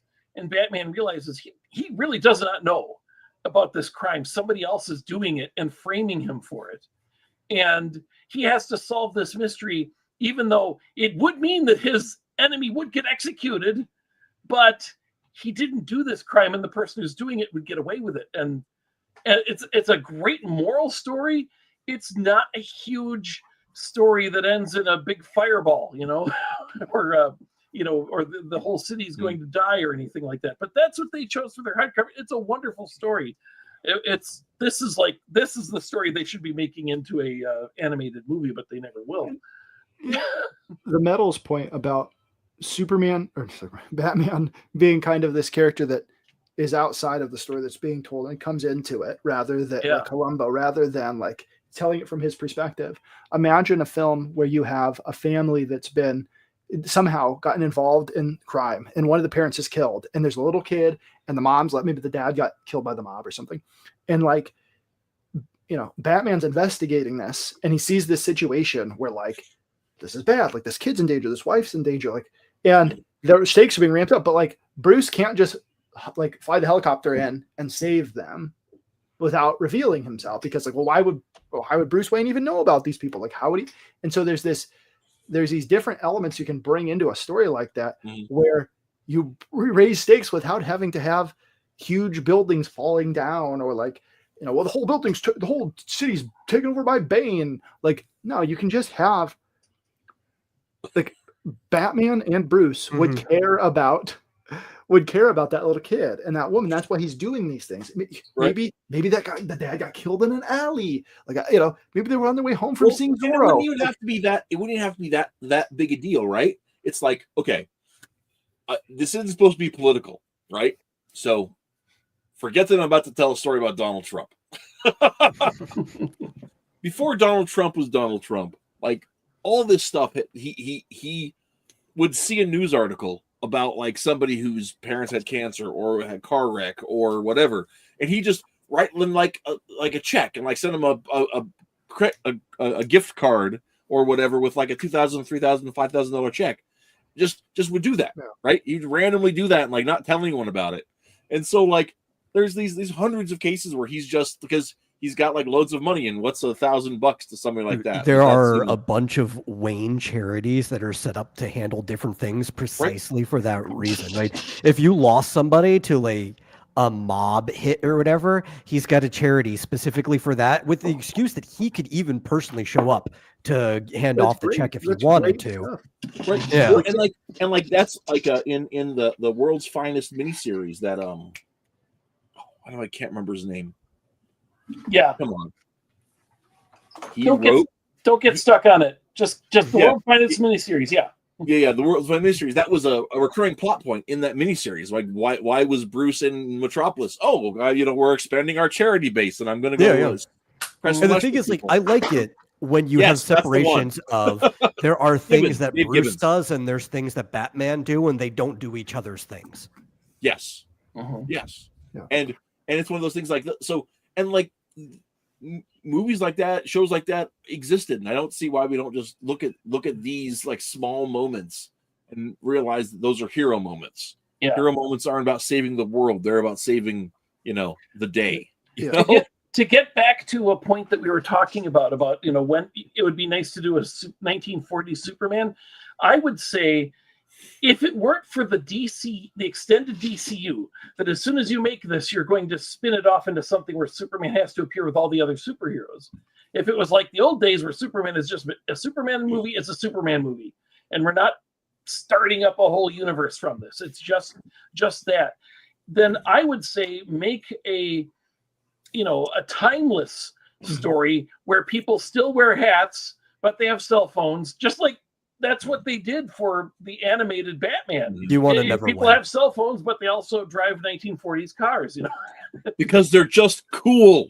Yeah. And Art Deco. And just, well, that's actually my big issue with every single Superman and Batman movie, except like this is why, as ridiculous as people find them, I am a Schumacher apologist. At least Gotham felt like Gotham in those movies, right? Because Gotham was like this big, unrealistic set piece of a city, right? And that is the way that it's supposed to be. And Metropolis is the city of the future. I want it to look like what people thought the city of tomorrow would be back in the day, not what it looks like now. And that's my problem with all these movies, is that the set is a character just as much as everything else in it. The future, back when the future was made out of chrome. The animated series got those absolutely fantastically. I love the opening to Mask of the Phantasm when it's like sprawling through Gotham and showing you these like clearly 3D objects in very early unpolished use of 3D at the time, but it's like it was going to be an animation, so it doesn't matter. And it's just like going through these like models that were made. And then on some of those early episodes, at least they were working on black paper to make it to really give it a look. They used darker colors to really give it an ambience. And then when Superman comes out, Metropolis can't be the same, can't be dark. Like Superman is this is what this cover by Rude. It just gets it absolutely spot on, the difference between these characters. Like here's Superman carrying the flag into these rays of sun, and here's Batman swinging, and behind him is this gothic looking building with a cross on the top. It gets at least on this cover, that's what you're trying to capture when you're trying to adapt this stuff. Yeah, I don't want them just throwing them into New York or Chicago, especially if you're going to use the CG for everything anyway, you might as well just completely reconstruct the city, right? I want to see the city of tomorrow. Yes. So, question, did Rude do the interiors in that? Yes. I don't think I've ever connected that in my brain. Yeah. Gibbons wrote it. The third issue, Gibbons wrote it. The third issue of that was the very first Batman book I bought off of a newsstand when I was a kid. So, that's always stuck in my head. And I wasn't able to track down the first two until after I was issues 1 and 2 after I was grown. But look at this. I had never realized that was Steve Rude. I'm actually a little embarrassed about that. There you go. That's great. That is Superman. Just masterful. It's great. Well, the whole book's amazing. The whole book's amazing. Okay, it gets it. It gets it. This is what I'm talking about. You restrict yourself. Don't be I'm going to play in the entire DC universe. Okay, maybe down the road, but restrict yourself at first. Make it an intimate story. Give yourself guidelines. Setting it in a never time, or a never where, but or putting it back into the 20th century, 50s maybe. So you can have those design elements. You don't have to have, what would they do with, everybody's got a phone, they're out recording. Instead, just restrict yourself to those. And then imagine the look of a film like that when Green Lantern comes in. When Hal Jordan crashes a plane and there's an alien in front of him and he's just what in the world? That means more than the way that they do things now. It's just, anyways. Sorry, we're watching a trailer or something. I thought, it was Hutch was grabbing something off his counter. I thought he was going to show us another comic or something. Oh, sorry, no. He came in to beg. Doggo He's deserves treats. Gotta pay penance to the beast. Yeah. So yeah, let's The two beasts. They're there. There they are. I hate to show my messy room. I still need to go through all these boxes of trade paperbacks and stuff. But anyway, yeah. There. Yes, so let's finally watch this. Sorry. Let's go back to the thing. Yeah. We're not almost halfway through. I think you're not going to get docked because we're definitely not showing this whole trailer. It's transformative. It's can so transformative. Can you go back like 10 seconds? Was it Ultraman? Is that the like alternate universe? Superman? The one with the U on it? Yeah, I don't know. Oh, I don't know. It's too people much are excited. You're stuck that there's too much stuff. Is that your big hang up? No, it's just that's part of it. But it's like, okay, so you have Ultraman, so you have this own Superman that's like what? Like he's Peacemaker? Like what does he do? He's the one that they send to arrest a Superman. Like it just underscores the whole conceit. Like he doesn't understand what it's about from the beginning. Like the whole structure of this, seemingly from the trailer, could be wrong. Yeah, could turn out to be great. Well, let's just watch it. Let's let it run a little longer. Yeah, we're judging it too. I would question myself in the same situation and consider the consequences. People were going to die.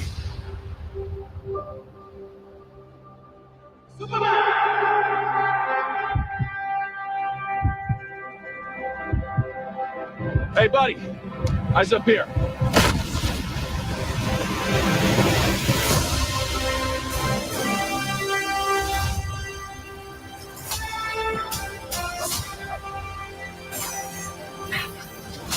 Your choices, your actions. That's what makes you who you are.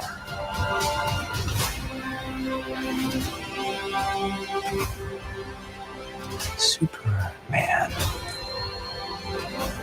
He's not a man. He's an it. He's somehow become the focal point of the entire world's conversation. I will not accept that. I cleaned your boots. I'll go get them for you.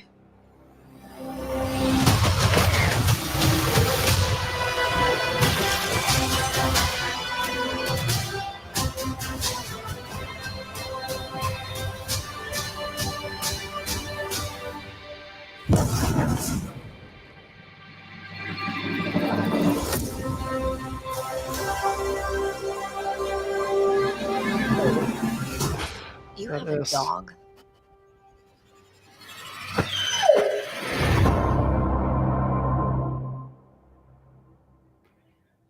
Wait, we went the whole time without stopping at that time. The rest of it. Yeah, there was plenty for me to say, but I was trying to be nice. I love that they plug comics at the end. That's great. That's the only good thing about that trailer. Yeah.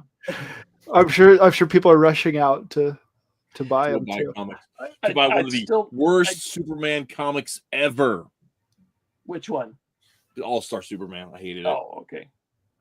Hate. The thing I like about Reese is he hates all the same stuff as me. That's why we do. But I like. Here's the thing. I'll say things I like. I like that both Ma and Pa Kent are alive. I like that. I do like that. Yeah, I'm a big fan of that. I like that you have the Superman theme. You have one of the most iconic themes ever written. That it's this leitmotif for this character that like John Williams wrote, and it's brilliant, and everybody knows it means Superman. Use it. They need to use what they have to make the character seem iconic. But like, so those are things that I like. I do not trust anybody in Hollywood to make a Guy Gardner character in a movie. Do not trust it at all, because they're gonna see him as like, oh, he's a right-wing jerk, or he's a douchebag, or whatever they're gonna do, where they don't get like the bravado of the character, but the heart underneath. And like, I think that's the point, though. I mean, there's not a Justice League.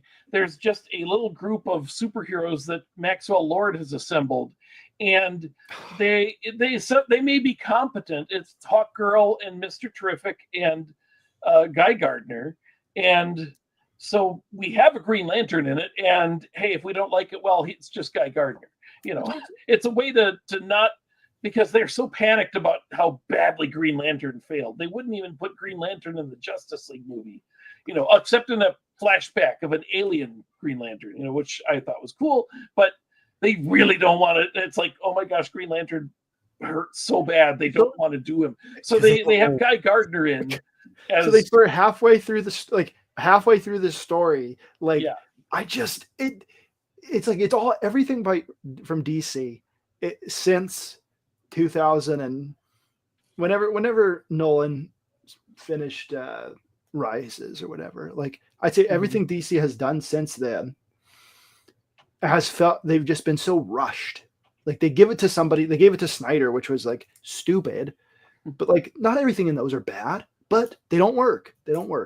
And so like, but they just feel rushed. Like we got to catch up. And it's like, they want to have these shared universes. They want to make these huge blockbusters, but they like that's over. That ended.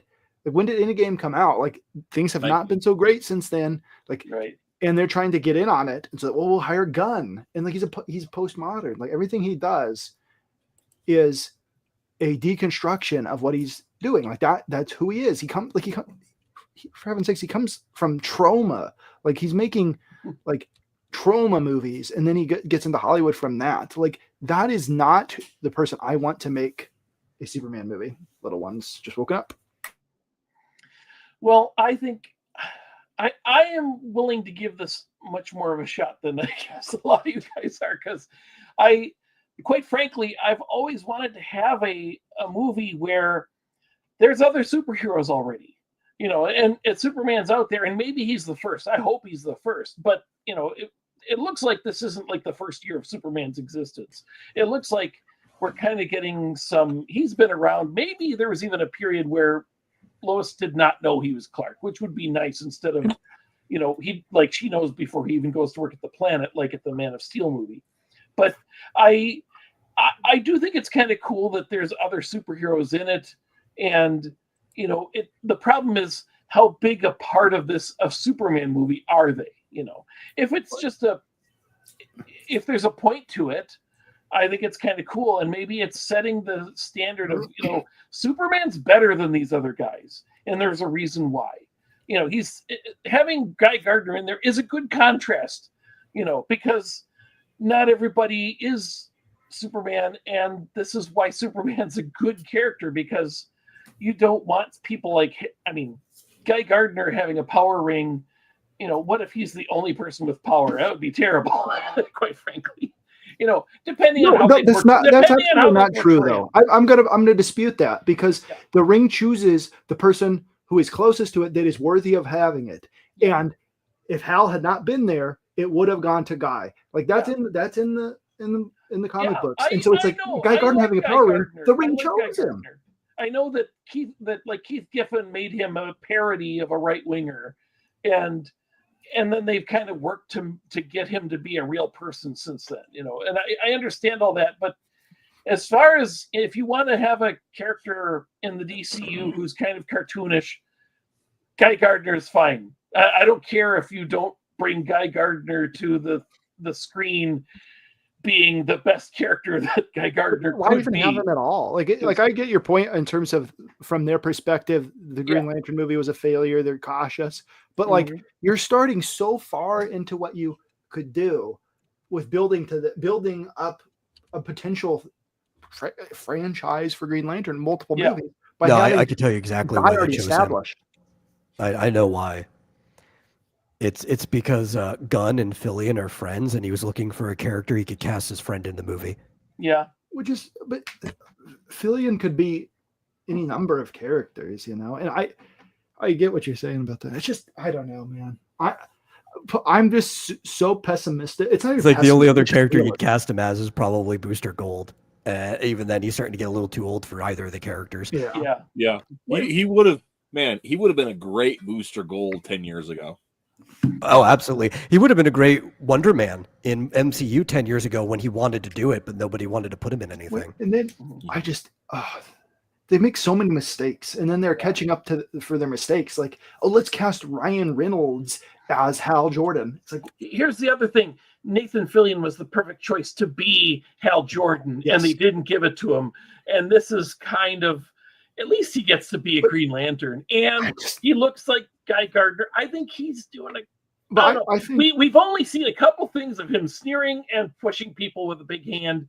I think that could be one of the better parts of the movie. Isn't that sad to say, though? Like, I don't know. I'm just saying we're and we don't know. We've got a few clips to go by. What I don't have much evidence in the track record of James Gunn making films and what modern films have become.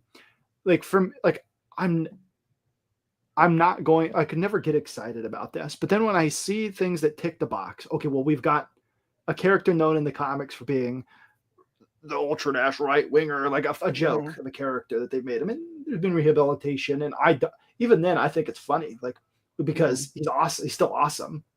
I'm like, yeah, right on, guy. But like, they do that, and then they put the modern version of Mr. Terrific in there, who's like a very smart, capable black man. And it's like they've conditioned me to judge it based on why they do those things, not because they think this is the best character to put in here, but because of all things. Oh, well, we got to have a woman, we got to have a black, you got to have a person that can be made fun of, so you got to put a white. She's also a racially ambiguous woman. What's that? Hawk Girl is a racially ambiguous woman. There you go. Like, so I'm so glad that you are. I mean this genuinely, that like you want to be optimistic and you want to give the benefit of the doubt about some of these things. And I think that's fantastic. But you're also talking to the guy that doesn't even like the Donner films. Yeah. The thing is, I also wanted to be optimistic when I saw the first stuff for this, and before I heard like what they wanted to do with the plot, like again, kind of put Superman's insecurities against the public and stuff like that. Well, before I found out anything about this movie, just saw some teaser stuff, saw the casting, I was really optimistic. Yeah. The more and more I see about this movie, the less and less optimistic I am, and the less I actually want to go to the theaters to watch it. I'm like, maybe if somebody tells me it's worth watching, I might catch it on streaming later. And that's the thing, like when they just had the teaser and it's the moment of him saving the person by covering them as the canisters, blowing away. That was great. All of that stuff, like it looked, I was like, well, maybe.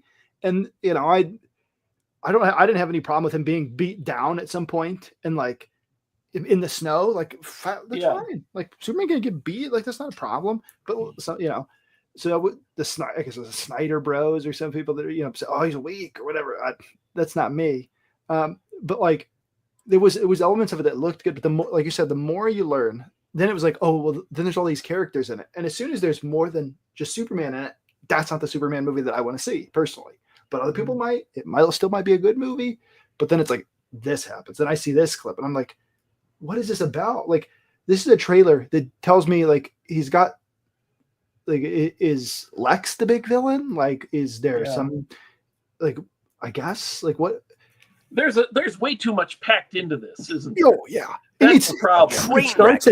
It starts at 10. Like ultimately, that's why having Guy is another example of, for me, as having, you're starting like so far into the story and you're starting at like this huge point. It's like, where do you go from there? Well, now he's saving the universe. Like, no, it's a law of diminishing returns. Like we've seen that with Marvel. Like no one's interested once they've saved half the population of the entire universe. Like the stakes of whatever you have don't seem all that interesting because, well, you already magicked everybody back using these stones. Like, oh, but they're destroyed now. Like, oh yeah, you couldn't possibly come up with some other Deus Ex Machina to save everybody. Like, it's the problem of comic books, but without, like, we know the littler stories, like the little things. This is the biggest. I'm going to go on a rant. The biggest problem with basically almost all of the new 52, all that era is like it's these huge long stories that do nothing and go nowhere. There's no small moments, very little. In the comics that do, they got canceled. Justice League International or something, they ruined that by making that go ginormous because it wasn't selling. But you know, like Swamp Thing, the Swamp Thing / Animal Man run for that New 52 is one long continuous story. There is no oh, Superman is infected by a alien plant from Krypton, and Swamp Thing has to come and has to interact with Superman and help him. There's nothing like that. There's no little stories. There's nothing. And it's just this long, continuous like journey and quest. And those are the kinds of things that like it's trading on the cultural relevance of these characters without doing any of the work itself to build a story. Like it's saying, you know who Superman is. We don't need to tell an origin story. Yeah, absolutely. You can just have him established in Metropolis. You don't need to tell an origin story. But by bringing in all these outside characters in his first film, you are not building a good structure for a story to be told.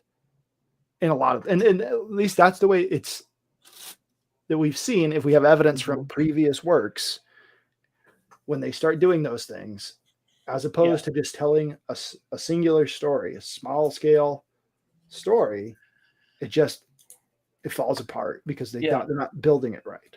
See, I think James Gunn is kind of going for a comic book universe story where, you know, we talk about how much stuff there is. Like, well, you know, maybe him fighting that guy in the robot suit, that's just Monday for him. And maybe we're seeing something that in the actual movie is just like how he spent Monday. Tuesday, there's a big glowing alien thing in the sky. Wednesday is giant robot. Thursday, you know, I mean, it could be. You could put in tons of stuff. You can put in tons of stuff. Yeah, certainly. Generally, they don't, because they don't want to waste.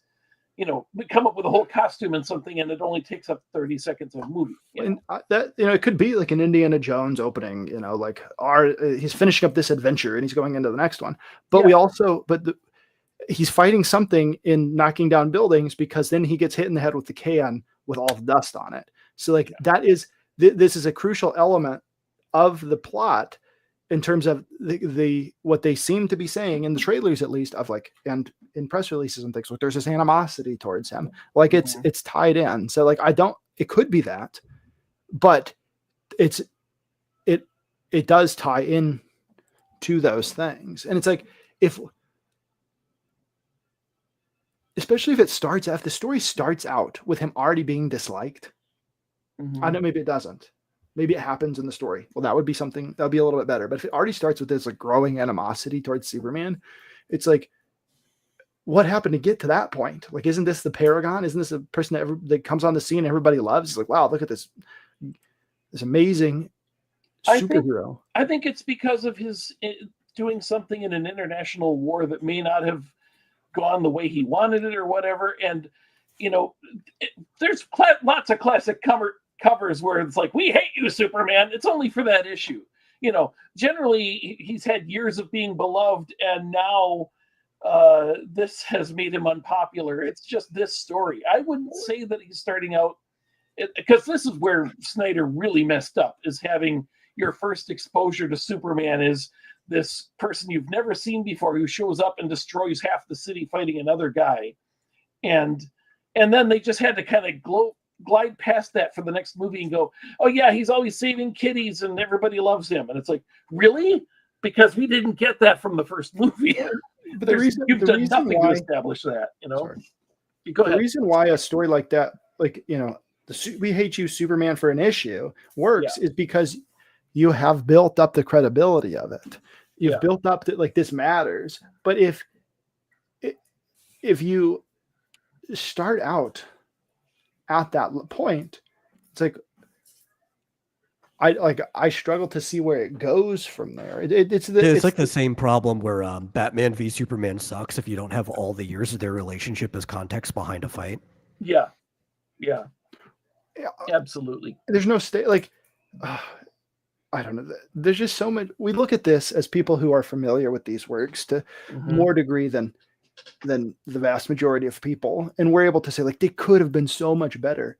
But then we, like, from the average person's perspective, they also think these could have been so much better because DC has not succeeded at bringing these characters in the movies for a while now. Like Nolan was able to do it, but that was also, Dark Knight came out 2008, so they'd already had. Well, they'll have like minor successes. That's Iron Man. Right, they'll have minor successes, but they won't be consistent. Right, it's like a roller coaster between each of their movies. And there's also the Marvel universe was more built as this universal whole, whereas DC is built on like these disparate characters coming together and they make a universe later. Essentially, there's a crossover or whatever, but like they're very different. And so by putting them in a film together, with that, bringing it, that level of abstraction and all that stuff going on, it's like, it just doesn't work as well because these characters are vastly different. Like,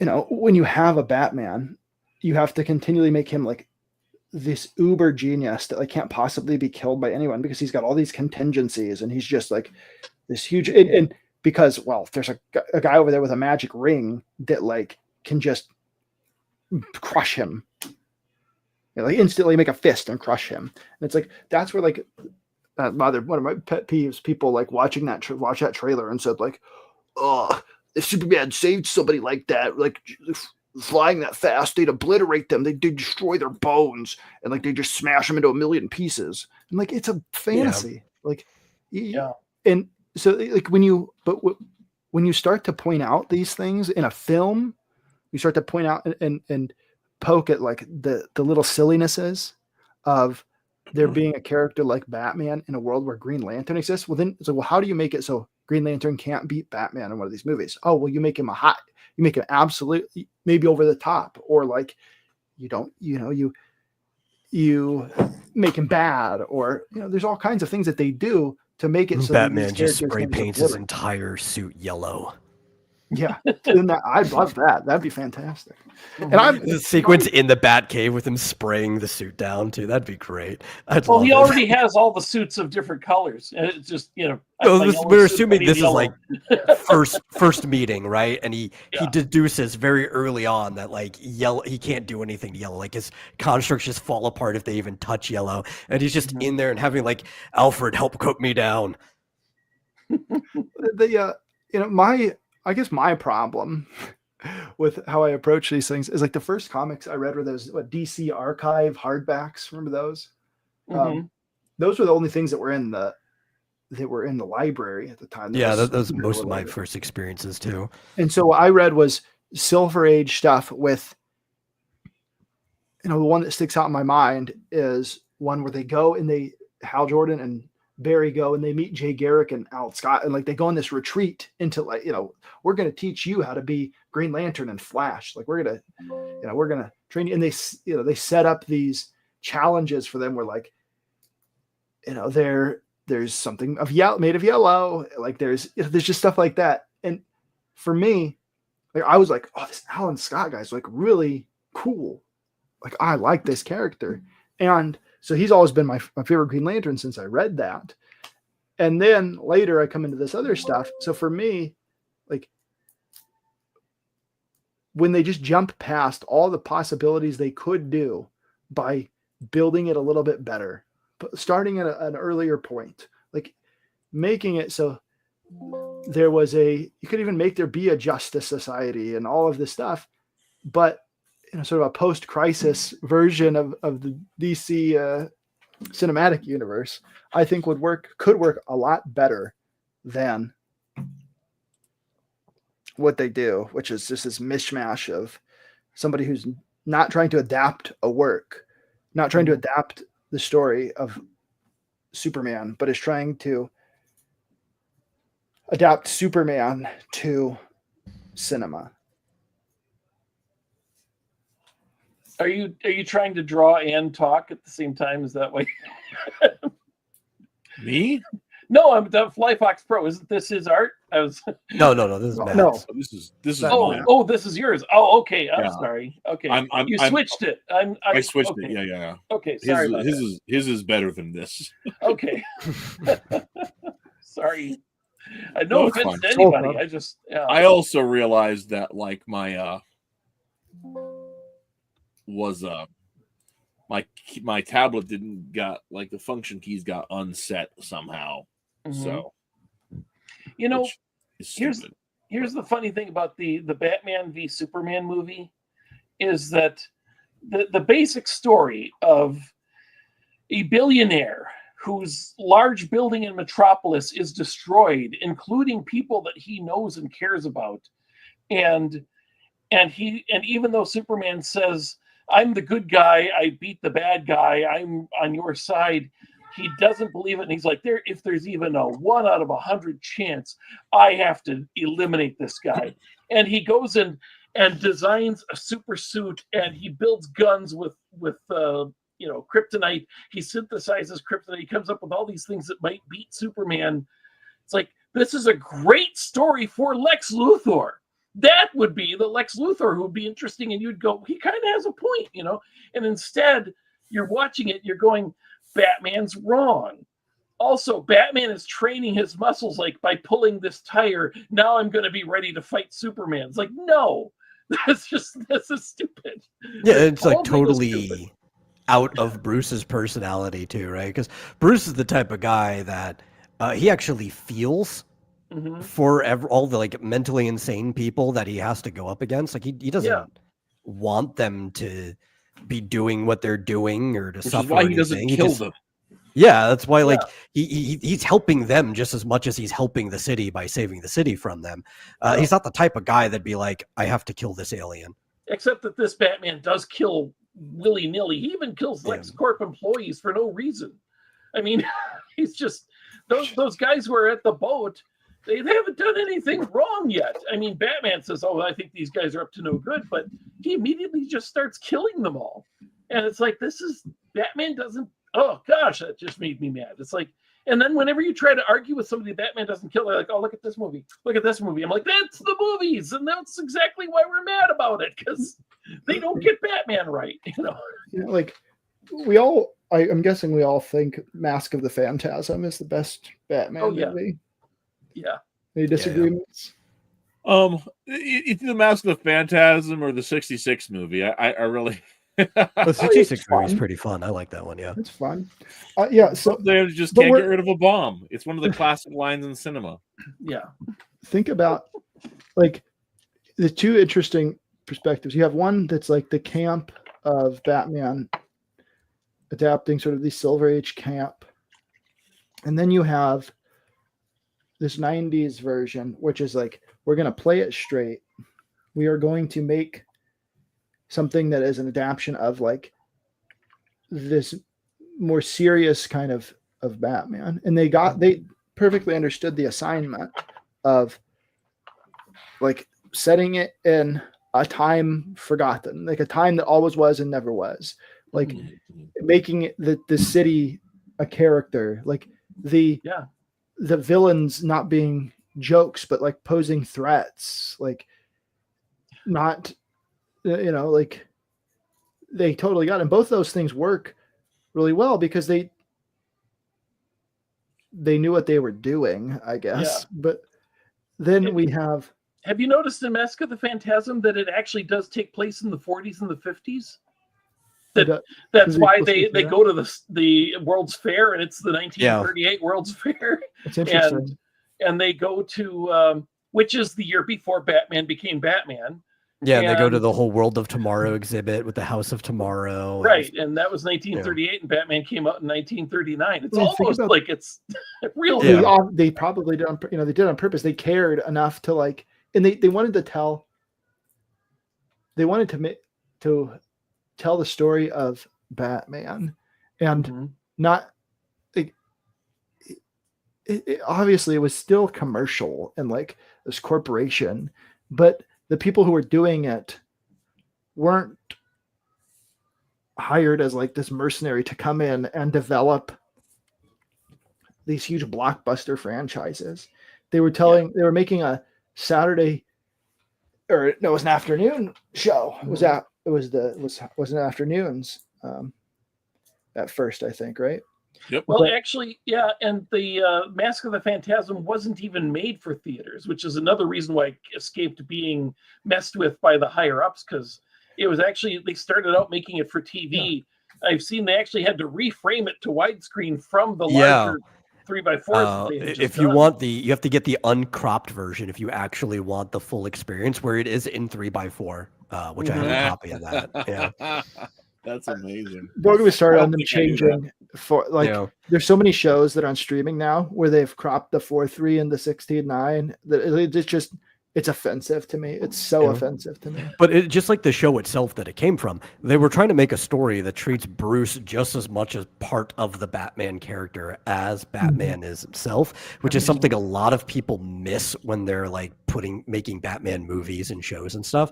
And it's one of the things that I think is why that old, I say old, it's old now, right? But that 90s Batman series really got right. Is that it's like Bruce was a character you were with at least half the time. Yeah. And that you liked. Like, yeah. It just, he's an admirable character. Like you wanted to be like Bruce. It's amazing that we got something like that was so good. Like that something like that even was actually made. Like, what is there anything that any of you would consider on that level of adaptation from any comic book, like not even just superheroes? Like, is there something else on that level? I have to correct you. I'm sorry. You've used saying like adaptation instead of adaptation. Adaptation. It's adaptation. There is no word adaptation.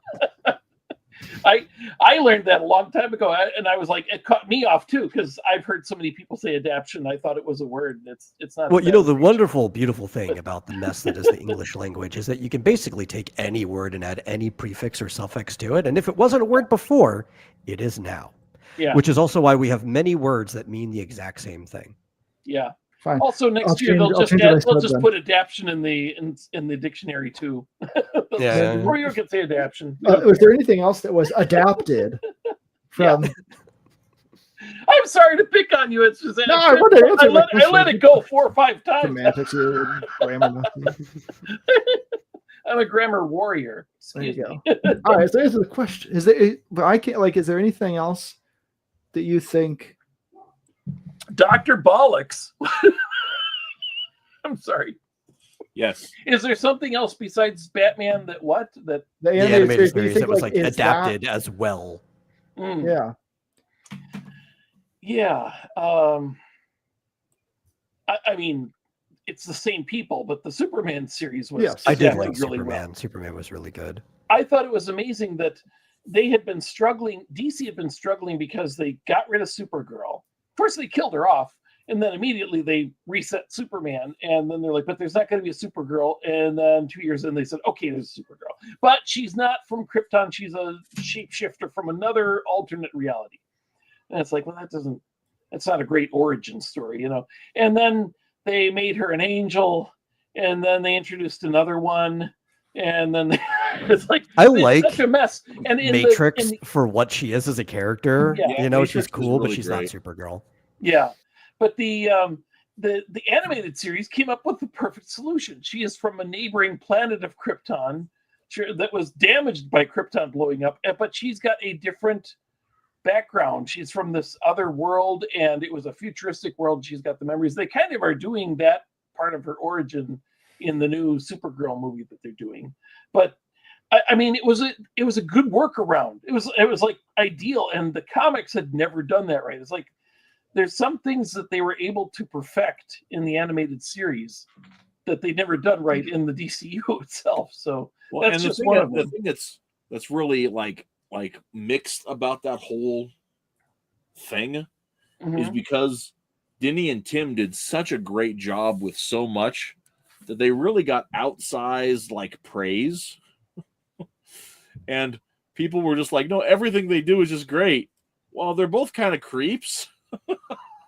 And so there's lots of like stuff that doesn't belong in the comics that got put in the comics. Yeah, well, you know, they're animators. It's the whole animation industry, right? Are you talking about Zatanna's being a slut? Well, that and Harley Quinn, like even existing in the comics, is problematic. Yeah, yeah. It's definitely not led to much good, that's for sure. Yeah. Harley Quinn is a great character as originally conceived, where she is the typical gangster's moll, except she's also in costume, but she is nothing except female Joker. I mean, that's really all that they use her for, and kind of She's the play mini on the boss. Joker. But what's that? She's the mini boss, right? You're playing a video game, and before you can fight the boss, you might have to fight like a lesser, different version of the boss on the way to him. It's the mini boss, and that's always Harley. Like, she's very acrobatic. She might give Batman some trouble for 1 to 5 minutes tops, realistically, but she's still just a goof, not as skilled as him. He'll take her out and then move on to the Joker every time. That's like the whole sequence. And as soon as they put her in the DCU, they're like, well, we can't have a female character who's being abused, so we'll completely break up that relationship. And it's like, well, that's the whole point, is she gets, not literally smacked around, but basically he's willing to let her die and doesn't really care. And actually, I saw a really, really, really great video where somebody, this gal had gone through like the comic book history of Harley Quinn, and really kind of explained like how long it took DC to actually break them up, and how like the whole Harley Ivy lesbian fantasy thing has just been bad for all the characters involved. Of course it has. They just so much that, like, there's so many things that they've done. I don't think there's a female in the Batman universe who isn't a lesbian now. Oh, of course not. I mean, Batwoman is like the only character, one of them involved here. Like, I have absolutely no problem with Ivy being bi, like, at all. Of all the characters, is the one that kind of makes sense. I have huge problems with Ivy being bi. It is actually a contrary to her basic character traits as always presented. She's a temptress for men. Although Ivy she hates men, intrinsically be like personally asexual and actively heterosexual, because she doesn't. Okay, well, I can find with that. I'm talking about the way she acts. I could see her trying to tempt women. I don't think she actually has a feeling for a single person she ever tempts. Yeah. That's really more of what I'm getting at. Is like, no. You should have. I would agree with you there, but Ivy should have no context or capability to have romance at all. Now Ivy's actually like a hero. They like redacted it that she's never killed anybody, and so Batman took her in, and now she knows who Batman is. And it's, I hate it. It's like, no.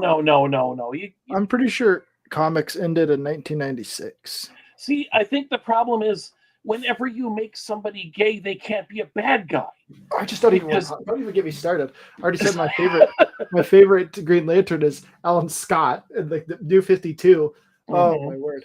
It's like you had literally had characters that were, their powers are based on that they are his biological children with a wife, and like it's just so stupid.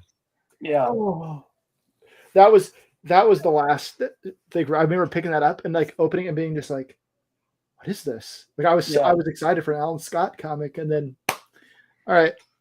And I didn't grow up reading comics. Like I started going to the comic book store in 2011, the month after the New 52 started. And that's when I started buying. I was like, I'll go, like a new point to jump on, naive me. And, it just, there's so many stupid things that piss me off about that. Like Superman showing up to Lois's apartment and she's like half dressed and there's a man in the background. I'm just like, all right. You just want to destroy everything that I like. Okay. I don't even know what that's referring to. It's in the George Perez Superman book from New 52. Oh, George Perez did a Superman book? Yeah, he did this. He was working on Superman, and then Grant Morrison was on Action Comics. And I was like, I picked both of them up, and they're both awful. And I was like, oh, great. And then I picked up Swamp Thing, and like actual Superman showed up, like as if Snyder hadn't got Scott Snyder. That's his name. He got the memo of how crappy Superman was supposed to be and how lame he was supposed to be yet, and how not Superman he was supposed to be. And so he portrayed him as like having to give the what's Swamp Thing guy's name? Alec Alec Holland. Holland? Yes, he was resurrected because of Blackest Night or whatever, right? And he Superman came to like give him advice about being like coming back from the dead, and like then they retconned that, like, well, no, he didn't die, or like, he did die, who knows? It was such a mess. Yeah. And the only time that Superman was portrayed like actually Superman in a way that I thought did justice to the character was in that brief scene in the Swamp Thing #1, and then it wasn't until he did Rebirth and then the real Superman came back that they ever made a good Superman comic. However long that took, however many years that was. Yeah, the Gym Rat Superman you're talking about, the one with the totally Jim Lee costume that's terrible. Yeah, I hated his look. I hated the fact he was dating Wonder Woman. I hated so much about the New 52. It was just so bad. I hate when like any of these superheroes for the most part date each other. Like maybe once in a while you find them where it actually makes sense in their story, but they all come from stories where most of them had somebody they were already into anyway, and it adds more to like the melodrama if they're involved with a normal person. Otherwise, it's like, why do I care about the relationship if the person they're involved with is just as indestructible as they are? Right. They've gotten rid of supporting characters. They don't have supporting casts in comic books anymore. Yeah. Not really. I mean, they ditch most everything that's interesting, and the problem is I have like Firestorm. I read Firestorm. I read all the issues of Firestorm, and when you get somebody who's like, oh, I'm going to do a Firestorm book, and they don't even know what hair color Ron Raymond's stepmother's hair is. It's like suddenly there's a blonde that is married to the dad, and it's like she looks nothing like Felicity Smoke. I know exactly what she looks like. She looks like, it's like these are real people to me because I've lived with them for years, and when you just it's like Cliff Carmichael has been rewritten 10 times ever since Gary Conway stopped being the guy who wrote him. And it's just they mess up all the supporting characters and get rid of them. We talked earlier about Dan Turpin and how well they in the Superman animated show they handled like that. Like I remember seeing that and just being like shocked. Like I'd never seen, like, go ahead and read the comics. Like this was Superman to me. Yeah. And so when that happened, but that's a supporting character. But like when a character like that, a non-powered character, stands up to like this embodiment of evil, like, and that being like this huge moment, those things are what stories are all about. But instead, when they diminish these side characters, the characters without powers, to bring in a bunch of other characters, and they don't tell stories about regular people, it's not interesting to me. It doesn't. I'd much rather read some bad John Byrne like Magpie, like them fighting Magpie comic, like than whatever has happened since. I don't know, when was the last, there was some Tomasi stuff that is good, don't get me wrong, but it's so hit and miss with all the characters. Yeah. And it didn't used to be that way because they might not be as compelling a story, but it didn't go in all these crazy, stupid directions all the time with all this weird nonsense and bringing in all these real world things and changing the characters fundamentally. And they didn't used to do that. They just had like, oh, well, now they're fighting this random new villain. And some of those villains stuck and some of them didn't, like Magpie.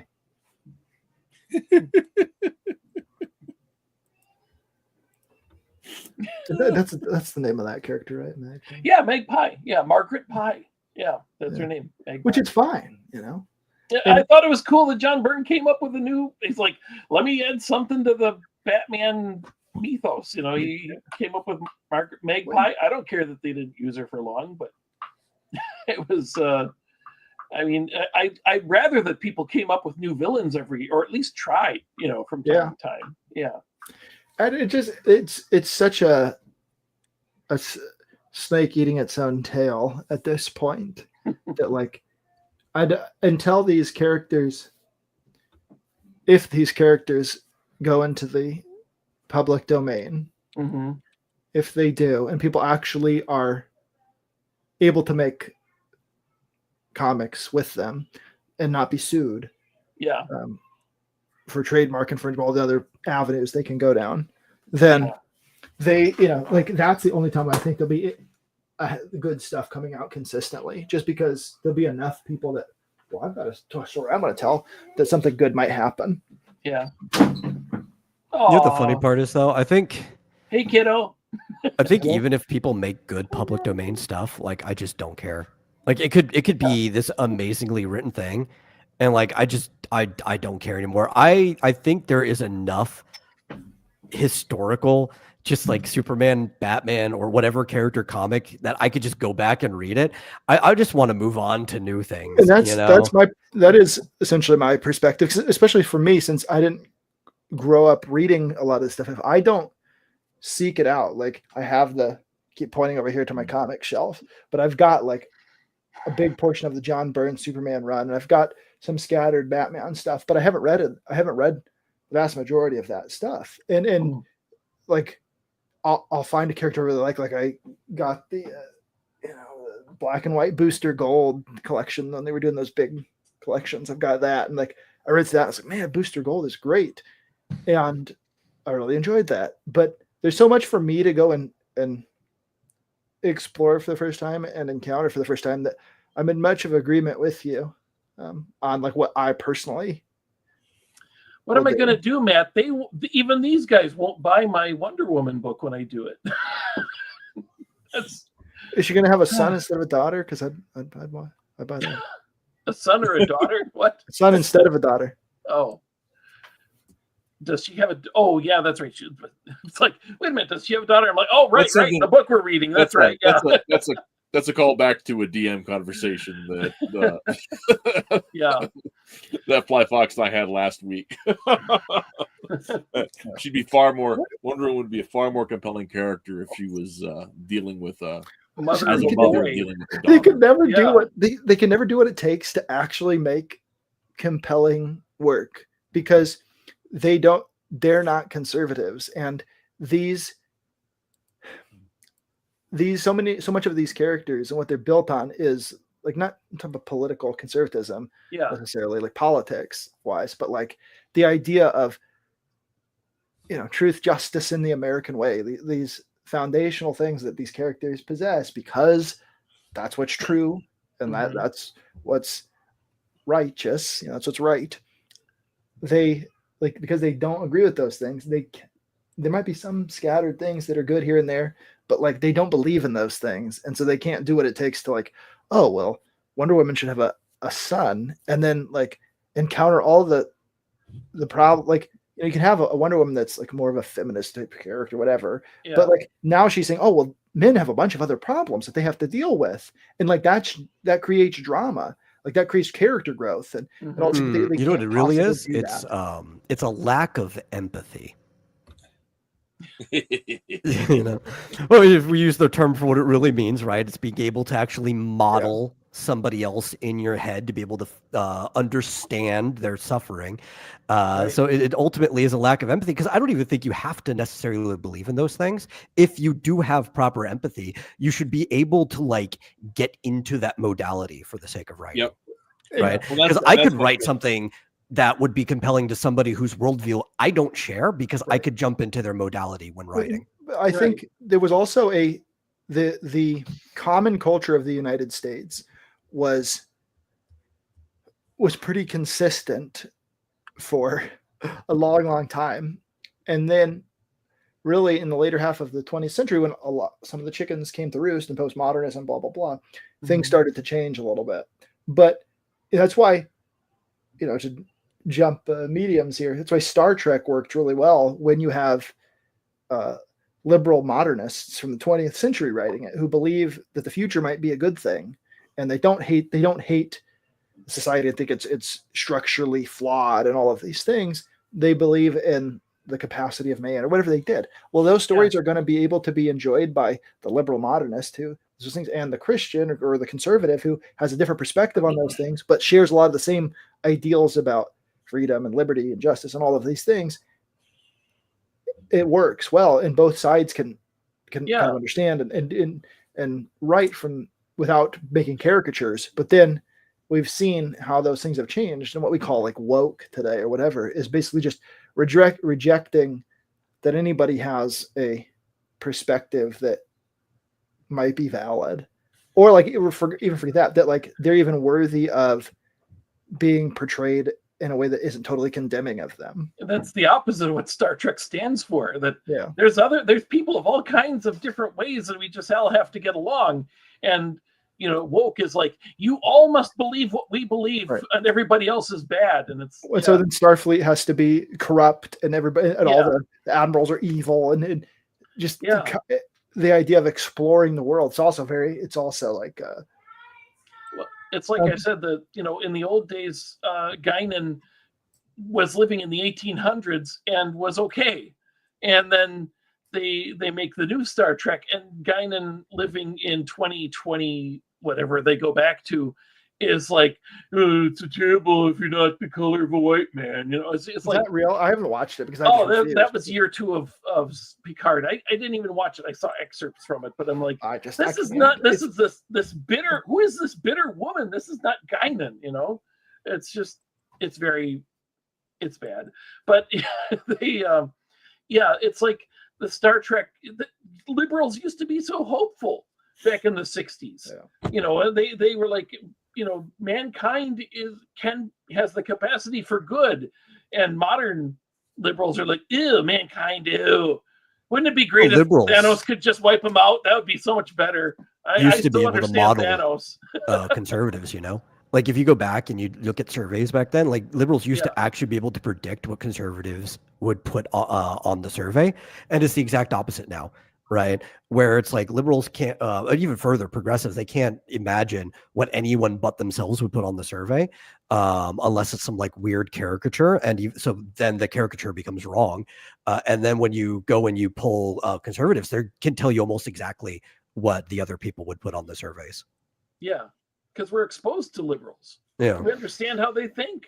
They don't care what conservatives think. They like, ew. Nazis. Yeah. It's the same, like, the Star Trek front, which I could talk about Star Trek for a long time, but I'll try not to. But like, we can watch, like, Measure of a Man. Are you familiar which episode of Next Generation that is? We watch that, and we can think about personhood, and we can think about like, oh, how can we apply this to the world today? And we can see it as a very conservative idea, like the sanctity of life and like all of these things, and yet a person like a progressive today looks at that and they say, well, you can't possibly understand this because you hate, you're just full of hate.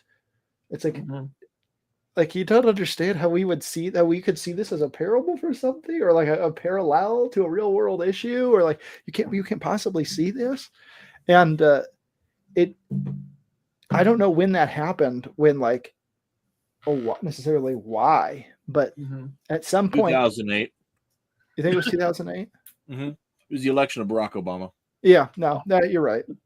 Yep. All right, all right. We could pinpoint it that's a huge turning point. And yeah, that was exactly what it was. I think, and specifically, the 2009 Trayvon Martin.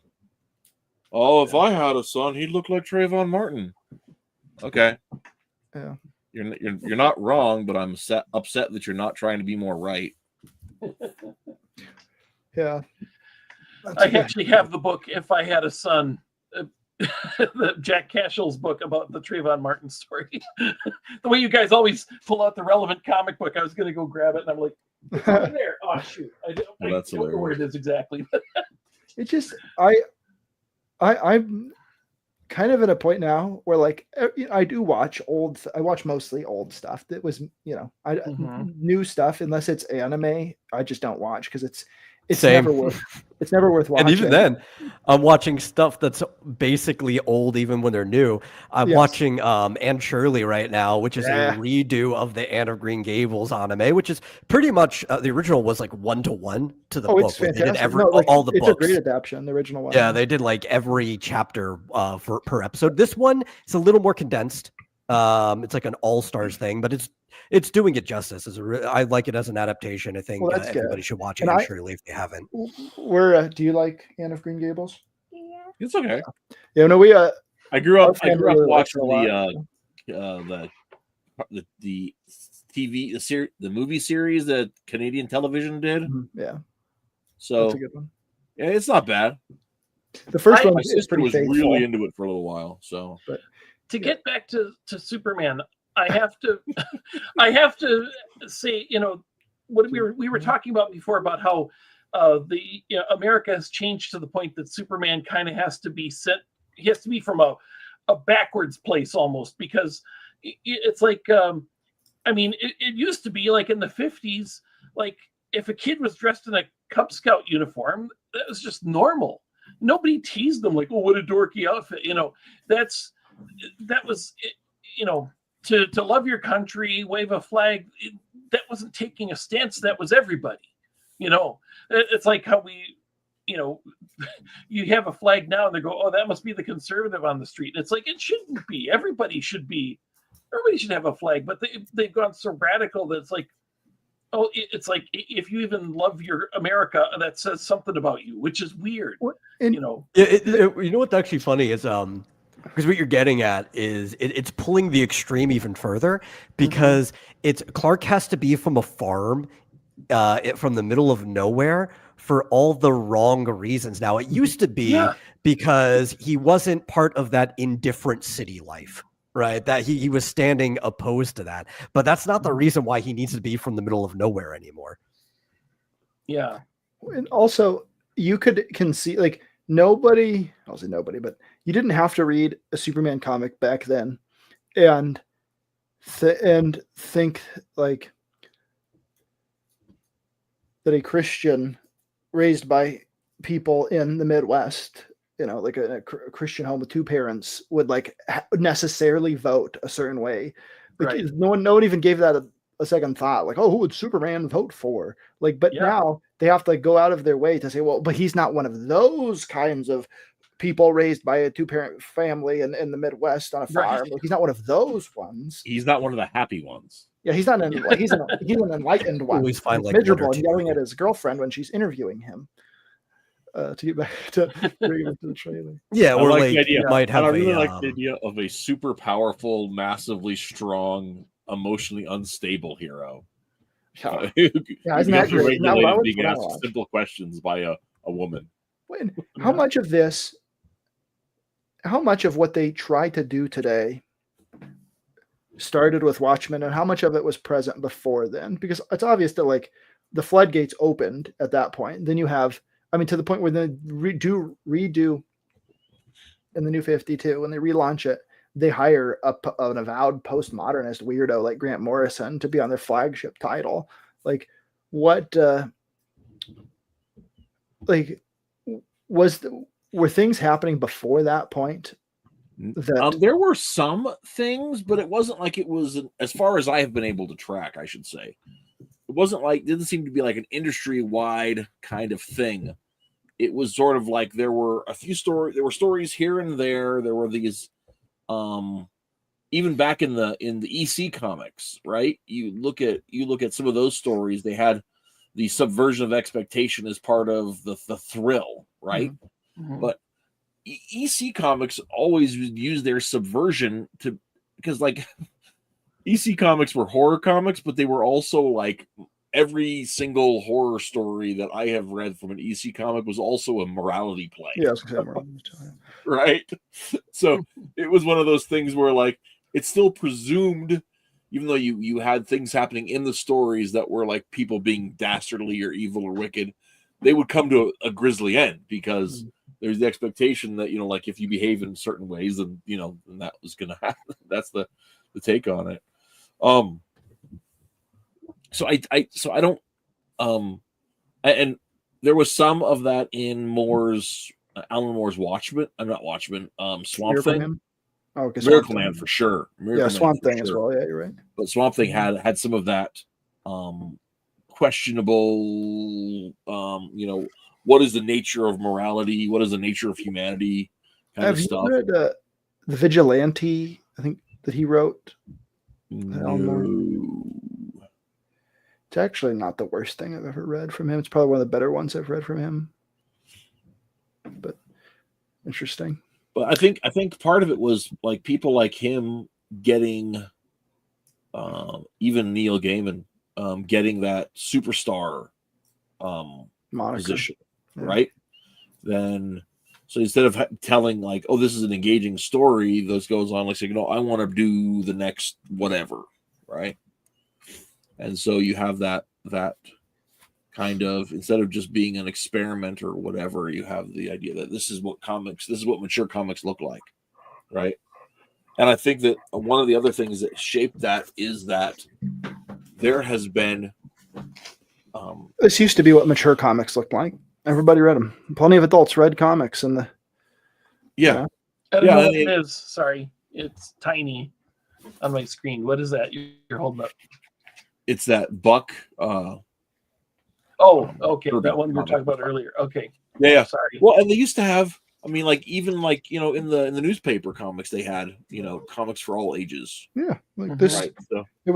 There was more to, and that's I think one of the things I was going to talk about is I think that there has been, and I kind of want to track it, but I don't have all the resources. But I feel like through the late 90s and the early aughts that there has been an attitude.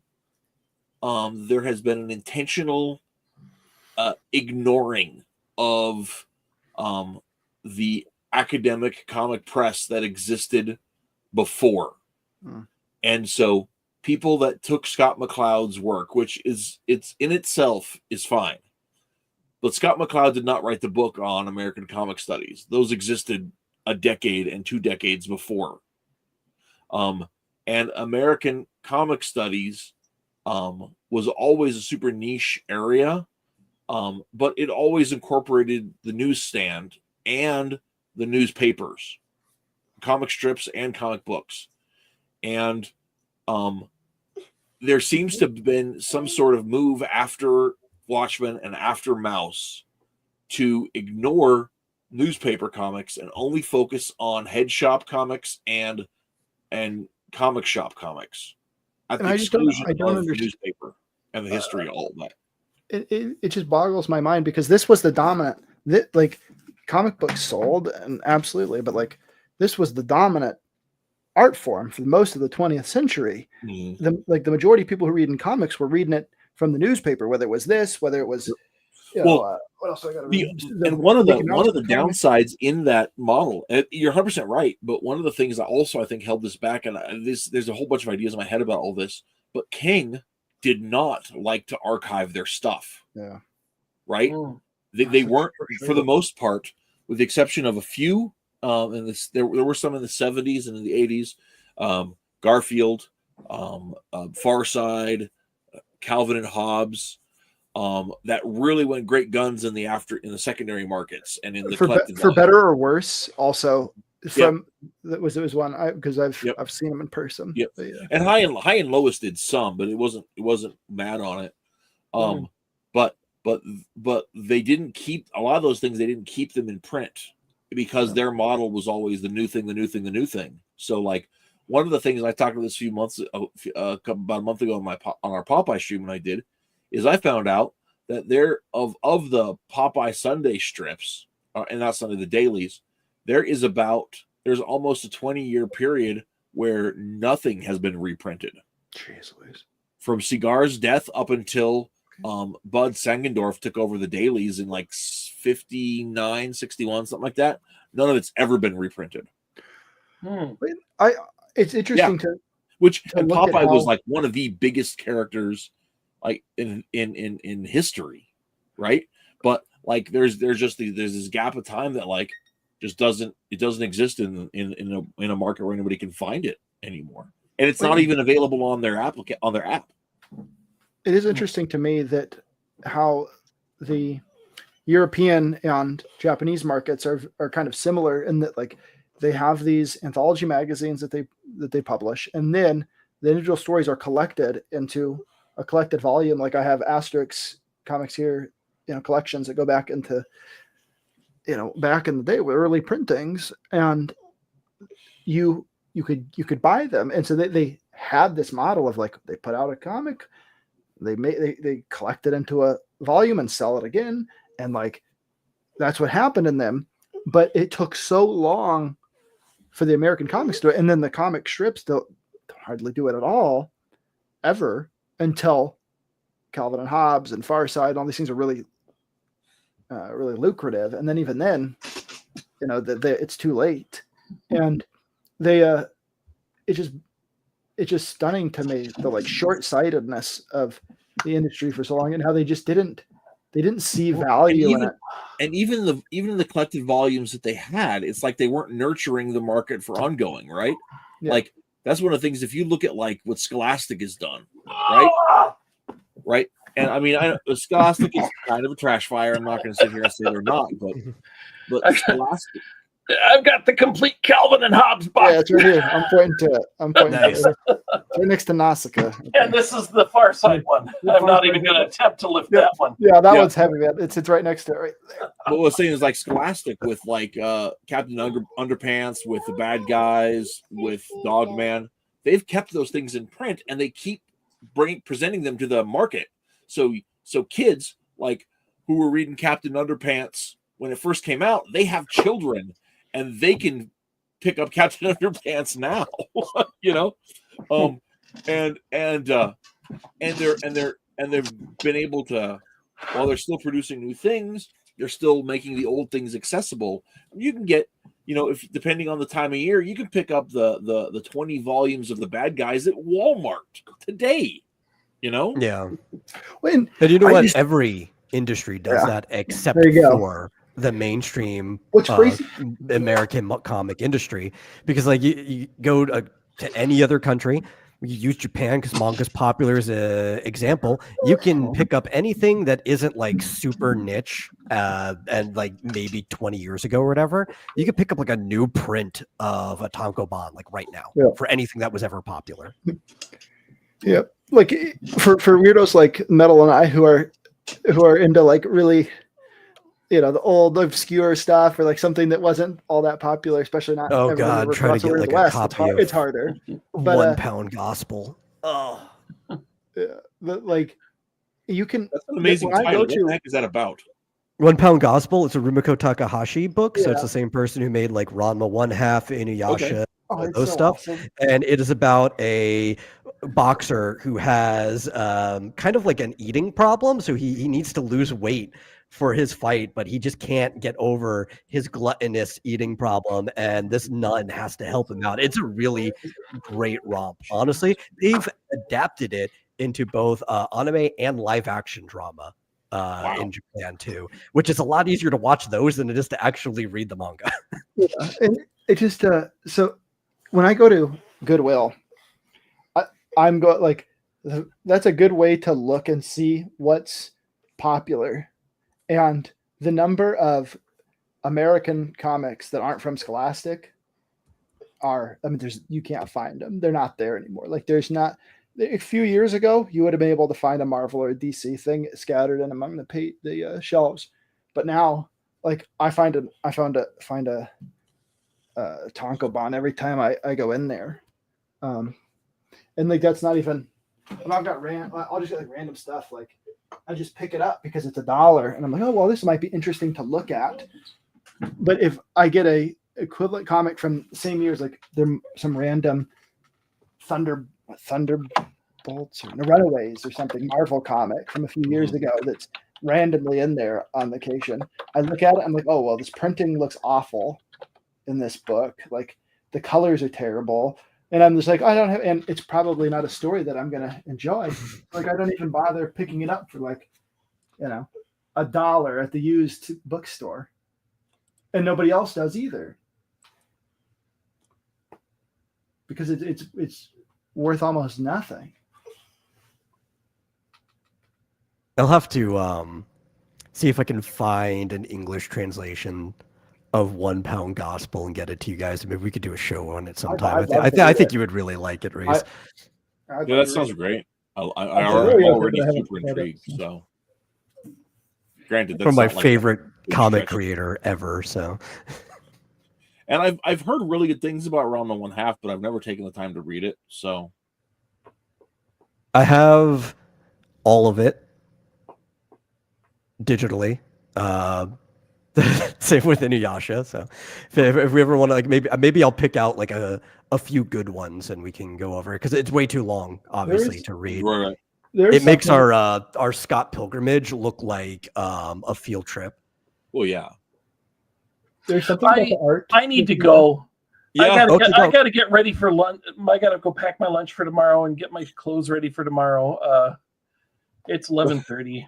Or almost 11:30. So. No, it's perfectly fine, man. I was actually getting ready to say the same thing. I was going to finish this one panel before I called it a day, but because I already started. But that's if you need to take this off, has been a wonderful conversation. I could talk about this for hours more, but I do have to actually have a job tomorrow. So yeah, for sure, man. You don't have the day off like me? Terrible.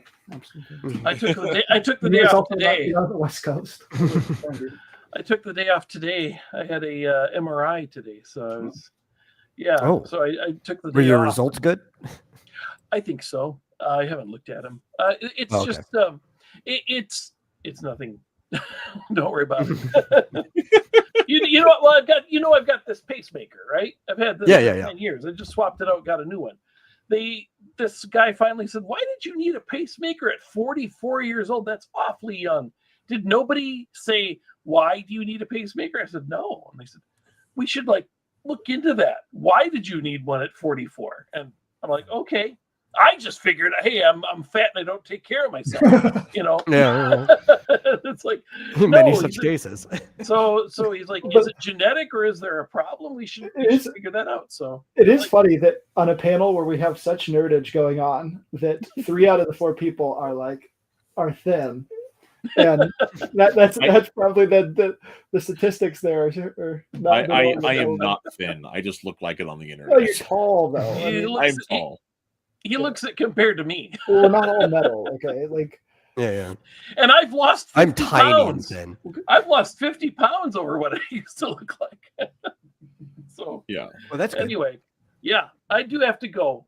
Keep the conversation going if you want, but I gotta go. I'll see ya. Yeah, man, for sure. You have a good one. Bye. So I was gonna say, Metal. There's something about her art, especially in Inuyasha, where Inuyasha almost seems like, I don't know, maybe it's something I saw when I was a kid or something, but it invokes this is what manga should look like to me. Something about how she draws. It's just it works so perfectly. And then the anime, I look at each image of the anime, on that hand painted. So the thing is, dude, oh my God. This is my 9th time going through the anime. I've been showing it to Marsupial recently. It's one of the things we rotate between while eating dinner, which I love it. I can never watch too much Inuyasha. But the thing is, because she is kind of one of those top tier, you would call her queen, but kings of manga type thing, right? Where she's been so influential. Part of it too is that every studio started modeling their stuff after her in animation, especially with how popular Urusei Yatsura was way back in the day. It's even Deke was drawing some of their stuff based off of Rumiko Takahashi's style. That when you actually bring her stuff back to it, these studios had already been working off of similar stuff for so long, and then they get to attack her style. It's just it meshes, because it's yeah, this is what we work with. We know how to pull it out and draw everything out of it. Makes sense that how influential she is. You see that influence as it goes into the things that I'm more familiar with. Yeah. And it's This is even with Toriyama, right? Yeah. Because technically she was doing stuff before Toriyama was. People just don't like know all of her earlier works. Like she was already doing Mermaid Saga back in the day, What's the other big one? Well, so Mermaid Saga was the first big thing that she did, which had like 3 different legs of that. And then she went on to Urusei Yatsura after that. And then after that, she did Ranma. She did Inuyasha. There was like another thing she was working on kind of like at the same time as Ranma. But she's also always doing Rumic World, which is her short stories. So pretty much every year she gets out some short stories, even while working on these like long manga stories that she's doing. And even Urusei Yatsura was kind of a redo of a short story she did in Rumic World Volume 3, I think, back in the day. And even some of the characters kind of mirror them, but they're different. So it was like a short story she did, and it's like, okay, I'm going to retake some of these concepts and make a new story out of it. Okay, so here's a dumb question. How old is she? I think she's like 67, maybe. Like I could double check. That's pretty wild to still be. I mean, not that you can't still 67. make art when you're older. Yeah, she's 67. Yeah, it's like to have such a widespread and influential career, being, older. That's pretty impressive. Yeah, she's still working. Like she's still making stuff. She's currently doing Mao, which is a very much an Inuyasha-like story that's running in Weekly Shonen Sunday. It's the same magazine she's been working on since like the second half of Urusei Yatsura. I didn't start in that magazine, but she moved over there and she's just been there since. It's also Frieren runs in the same magazine for people who like more contemporary stuff. And Mao is on chapter 270 something, maybe it hit 279. So she's been working on it for quite a while now. But she's pretty much always doing something. She never stops. Even after like Inuyasha, she went on to Rin-A, Circle of Reincarnation. And it's just like something is going on at all times with her. She did 1 Pound Gospel while also kind of like jumping in between. Like she started it in between Urusei Yatsura and Ranma. And then it kind of got sidelined. And then she started working on it again in between Ranma and Inuyasha. And it's only 3 volumes, but it looks like it took forever to finish because she only got to work on it when she had time to work on it. And it was for like another magazine. Pretty impressive. Yeah. It's interesting to me how. No, I've talked to Reese about this before, and possibly on the show where we talked about sports comics, but the way that the industry in Japan was just set up so perfectly for today. Like they didn't plan it this way, but the way that it developed, and where you had to be selling to stick around. You had to be good. You had to have content that people actually wanted to buy. They wanted to read these stories. They wanted to buy the weekly magazine, all of this stuff. And then how that starts getting adapted into anime, and you have just, more faithful in some circumstances than others, but like pretty faithful adaptions of the story from the comic, where it's not just taking the character and putting them in some situation that a writer in Hollywood comes up with or a writer in the other industry comes up with, but it's like, hey, we're telling this story that you wrote. Yeah. Well, of course, even with Takahashi, that was a problem earlier on. They didn't care as much early on. Like it was an actual attitude in Japan that you would probably get even here, where it would be like, well, we don't care if it's 1-to-1 because we could always just read the source material. So, you can, as long as you keep the spirit of the characters, that's what matters in the adaptation. Especially when it came to filler, because a lot of times they would start these things on the heels of the comic. So they would have to come up with like these filler episodes to fill in the time until there was new material made. And Ranma 1/2, the original version of that, whoo boy, that's like 47% filler. and they never even finished the series. They come to the end. They even have like the end scene at the very end is Ranma and Akane kind of like running off to school in the same way that the manga ends. But there's like a third of the content of the manga after where they end the series left to do, which will probably get covered this time. They are doing a more faithful adaptation on, I forget what channel in Japan, but Netflix is the one that's distributing it everywhere internationally. Well, so that's pretty cool. Interesting thing about the industry today, like because of the way that things have changed, they're not doing the weekly shows like they have historically done, but are doing seasons. And so you're not getting those fillers. You're not getting the like, or the wait, two episodes of Goku during Super Saiyan or whatever. Like, because Ranma has the benefit now that readapting it's a finished series, right? So they could just do it that way each season, and they're still kind of doing it weekly on the normal TV schedule. But that doesn't matter when you're dealing with a finished series. But if you were to like look at a lot of other modern stuff, I could take Frieren, for example.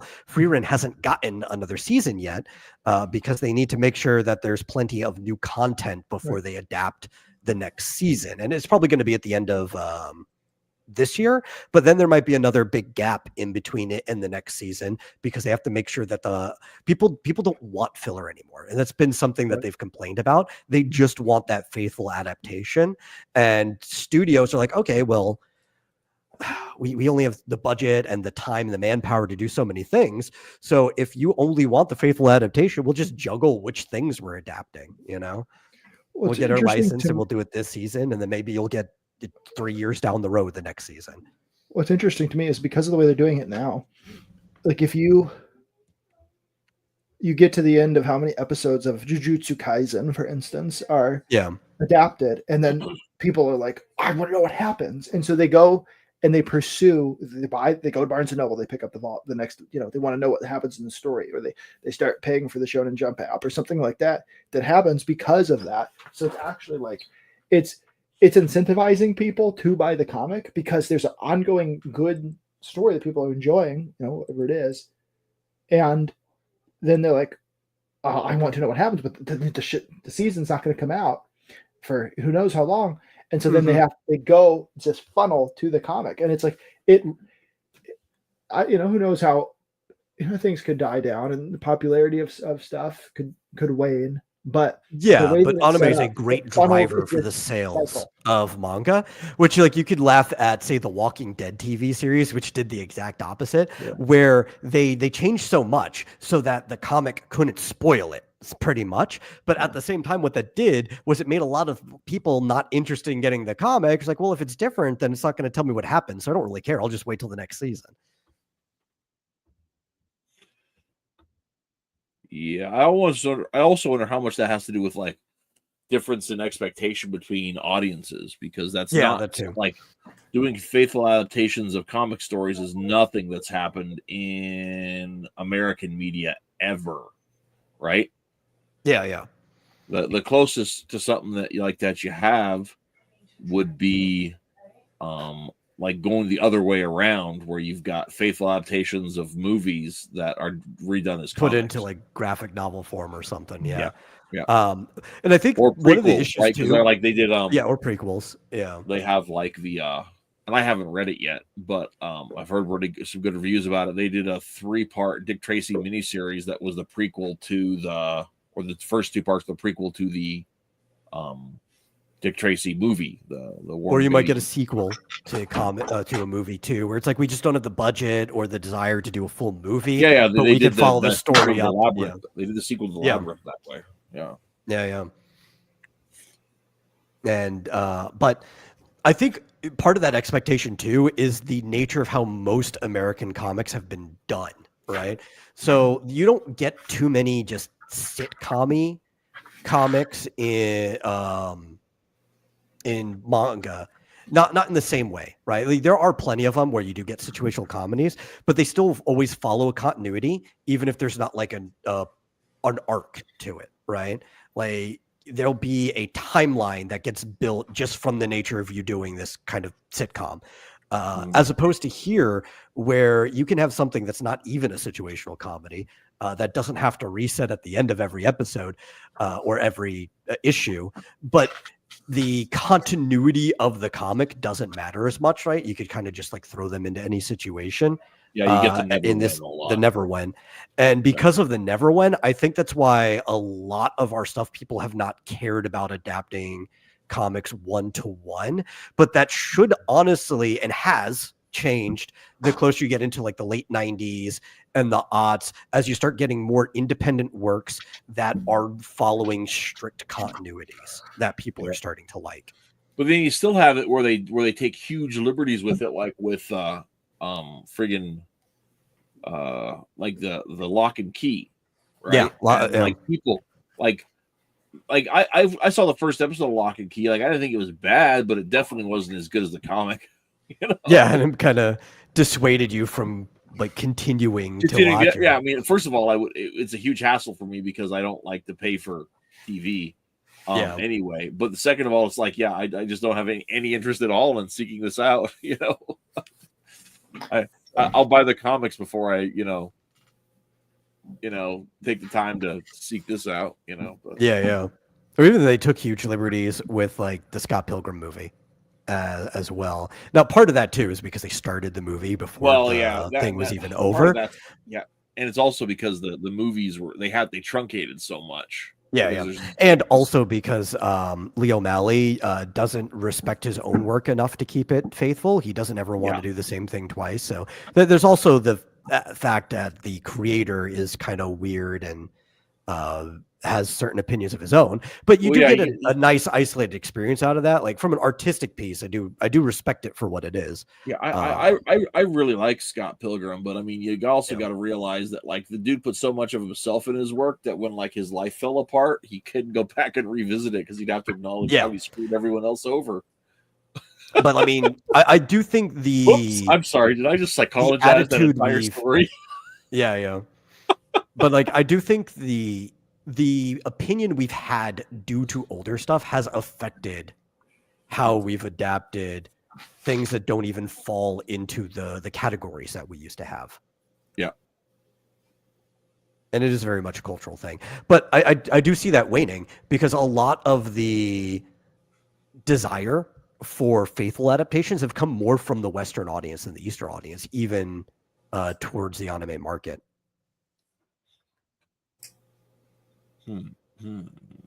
Interesting. But that also might be why, like, nobody in the Western market even really cares about the stuff that Western comics are putting out. You know, like they're not exactly selling.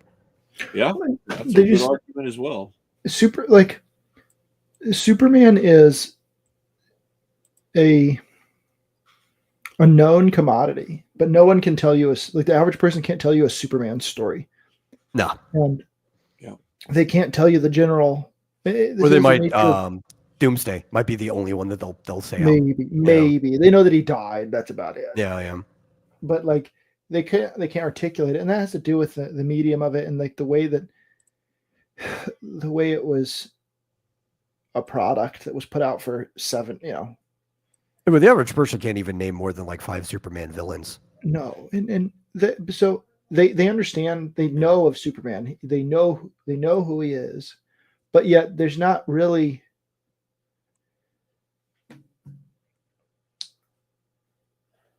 there's nothing compelling them to go out and buy a Superman comic. They've never bought one. They're never going to buy one. And so whether or not it adapts the comics is kind of like unimportant. Yeah. But they know what Superman's supposed to be like.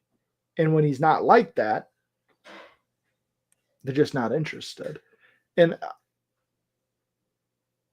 the way the Marvel universe, the Marvel Cinematic Universe was just such a until they stop trying to make these shared universes. I just don't have much hope that anything will be any good. But Well, I mean, like that's why people liked the beginning of the MCU because it almost felt like comic runs, right? Like Iron Man was his own title, Thor was his own title, Captain America was his own title. They came together for the Avengers, but then they went back off to their own title. That's kind of the thing that they ruined, because even when they bring in characters' titles now, they're bringing in too many other characters into it, and it just doesn't even feel magical anymore. Well, and then a lot of those, the first movie would be good, and then the sequels to like the Iron Man 2 and 3 are not great, and Thor is the same way. And then I think I'm the only person who likes the Dark World. I like the Dark I mean, World. I don't like the ending of it, but I like the movie itself. Yeah, but I mean, I liked it retroactively more than Ragnarok, honestly. Oh yes, God yes. My word. I just you see, like those weren't popular though. You know, it's like Ragnarok was popular because it's funny. It's funny. Look, it's hilarious.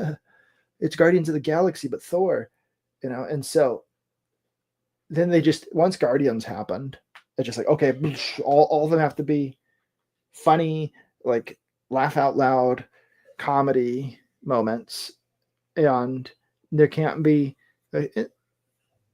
differences in the movies, and then they all become the same, and you stop caring because you've seen it all. And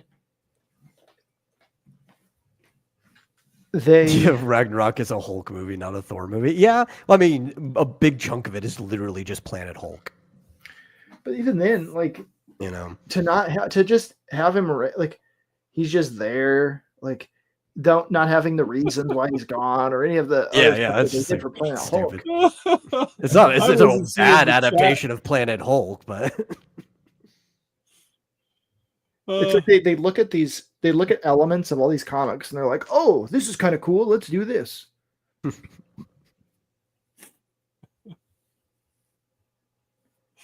know, and I don't actually have a problem with like Taika being on a movie necessarily. I think when he's not working on these properties, he makes some pretty funny stuff.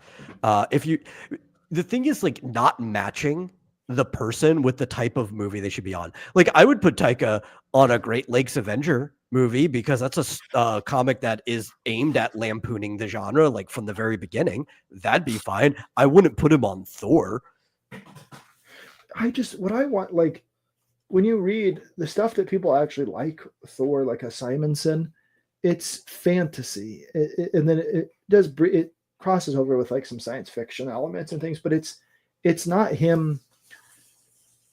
It's not whatever they gave us, you know. It's not. And even like the science fiction when they killed the heroes, was the heroes? It's just dressed up fantasy. I mean, at the end of the day, like it's dressing for the fantasy.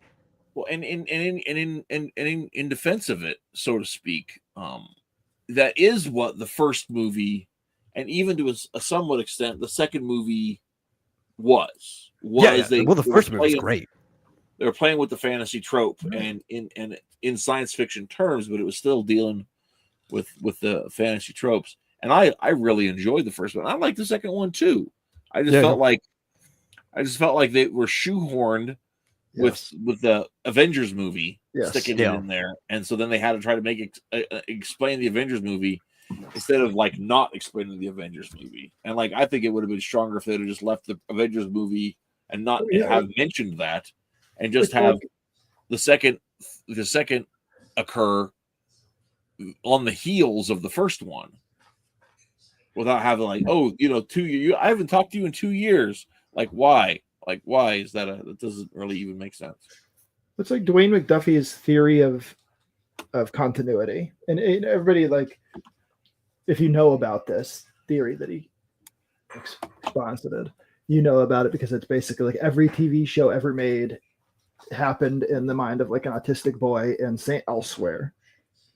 The show St. Elsewhere, and like you can branch out from St. Elsewhere through television crossovers to make it seem as if every single show happened in this boy's mind.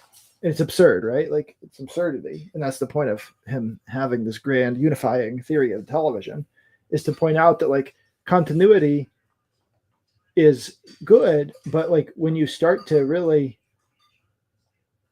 get too carried away and everything becomes about the team ups, like in the Marvel Cinematic Universe, the individual stories don't matter. It's like they should like you know what when the continuity of those things matters, like in the movie is when they're together or like there's a real reason why it should impact it. But then they like, oh, we have to put all these Easter eggs in, and then the Easter eggs get bigger and bigger and bigger, and then the movies are about, oh well, did you watch the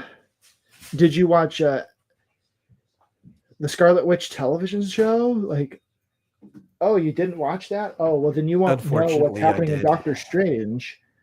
Like, you know, it just, you've suddenly arrived at the same problem that comics had for a long time. And you know what movie I actually really liked in that regard? And I think we were kind of, pooping on it earlier. I actually enjoyed the second Guardian of the Galaxy movie quite a bit because aside from them picking up Mantis, it was kind of like the epitome of a secular comic book issue where everything is kind of just almost the same at the end from the beginning, where the stuff that happened in the issue didn't really matter, but it was about you going through that journey that mattered. It's actually one of the Marvel movies that I actually think isn't that terrible. And it feels like a comic book story. Yeah, I agree with that. I think my biggest, I've seen other James Gunn movies and I didn't care for them. And so it just what Guardians of the Galaxy did to everything had to be that. Like that's why Ragnarok is the way it is. Like that's why they've gone. It couldn't just be its own thing on the side. You had to try to get more directors coming in and doing a similar thing. Right. And then once Gamora got brought back in Endgame, it just killed everything for me because like, man, this will be a great arc for these characters to like I just think so much more could have been done if you didn't bring her back. This alternate universe one. I just hate that so much. I hate the trope of alternate universe characters that are suddenly there and like, well, they don't have all the same experiences as you. And so I hate that. I think it's cheap drama and I don't care for it. Like the other one is like splitting a person into two. Like you ever see Farscape? Well, I do. I really like Farscape. Yeah. Me too. But when Crichton gets split into two, it's almost like for me, it's almost unwatchable. Yeah. Because it's just like, I just hate that the kind of like, oh well, this character's experiencing it, and these characters don't, if they relate to them, they don't know what the other character they experience with the other version of Crichton, and But I really like Isaac asks, did you talk about the new Superman trailer? Yeah, you missed it. That was like a whole third of the entire show. Oh my gosh. It was just me complaining about everyone. I was to go back and rewatch it afterwards. There was so much talking. It was horrifying. Yeah, when I studied film years ago and then ended up working in video production, not necessarily like Hollywood, but real video production, making a career. My dream projects were like Captain America, Booster Gold. Like I thought I had ideas of like how a cool story could be told with these characters. And Captain America, when that first Avenger movie, like that is my least favorite Marvel movie, I think. It's just, I hate it so much because instead of making a World War II movie, they made a superhero movie set in World War II. And I just think it was such a missed opportunity to do something different. But yeah, I don't know. I think I'm just jaded at this point, and I don't expect them to ever make another good movie worth me seeing. It's definitely possible. Okay, but I didn't think they'd make a good movie worth seeing forever, but I keep getting dragged to them anyway. So yeah, I don't know. No sweat having to work, but okay, everybody. I have done one more panel than I said I was going to, which is okay because I've been meaning to get this page colored and relettered for like a month. But yeah, I'm gonna leave. I guess I could have left anyway because Metal's got the keys to the back room, so he can run the show without me. Control it, but I'd still have to. Can you not end it? I could end it on the YouTube side. I just can't end it from here. But like, I could always just stop the stream on YouTube at like any time. Kill it anyway. But it's been 3 hours, almost 3.5. Yeah. It's a lot of talking for not intended to. I didn't know if anyone was going to show up. Yeah, metals. Yeah, I was going to plug the Dreamscape dilemma, but we had other interesting conversations instead. Oh yeah, so, and in the chat I also find out dropped about that. links to some crowdfunders that are either ongoing, friends of mine, or that they're getting ready to start. So, yeah, but yeah, but you can find all the information for the Dreamscape dilemma in the pinned post at xdynamischaos.com. So you can just read instead of me telling you this stuff. Reading's a thing you can do. It is. It is. I gotta go. I'm starving. We'll talk to you guys later, everybody. Yeah. Thanks for tuning in next week. I don't know what we're doing. We'll figure it out. Maybe nothing. Maybe everything. Maybe more of the same. This was a really fun show for me, but we're gonna call it. You guys have a great night, and until next time, get out there and read some comics. Support some indie people. You know, the big guys, they don't need your money. I do. I need your money. The metal needs your money. Well, you should have gotten some bucks from Indie Planet recently.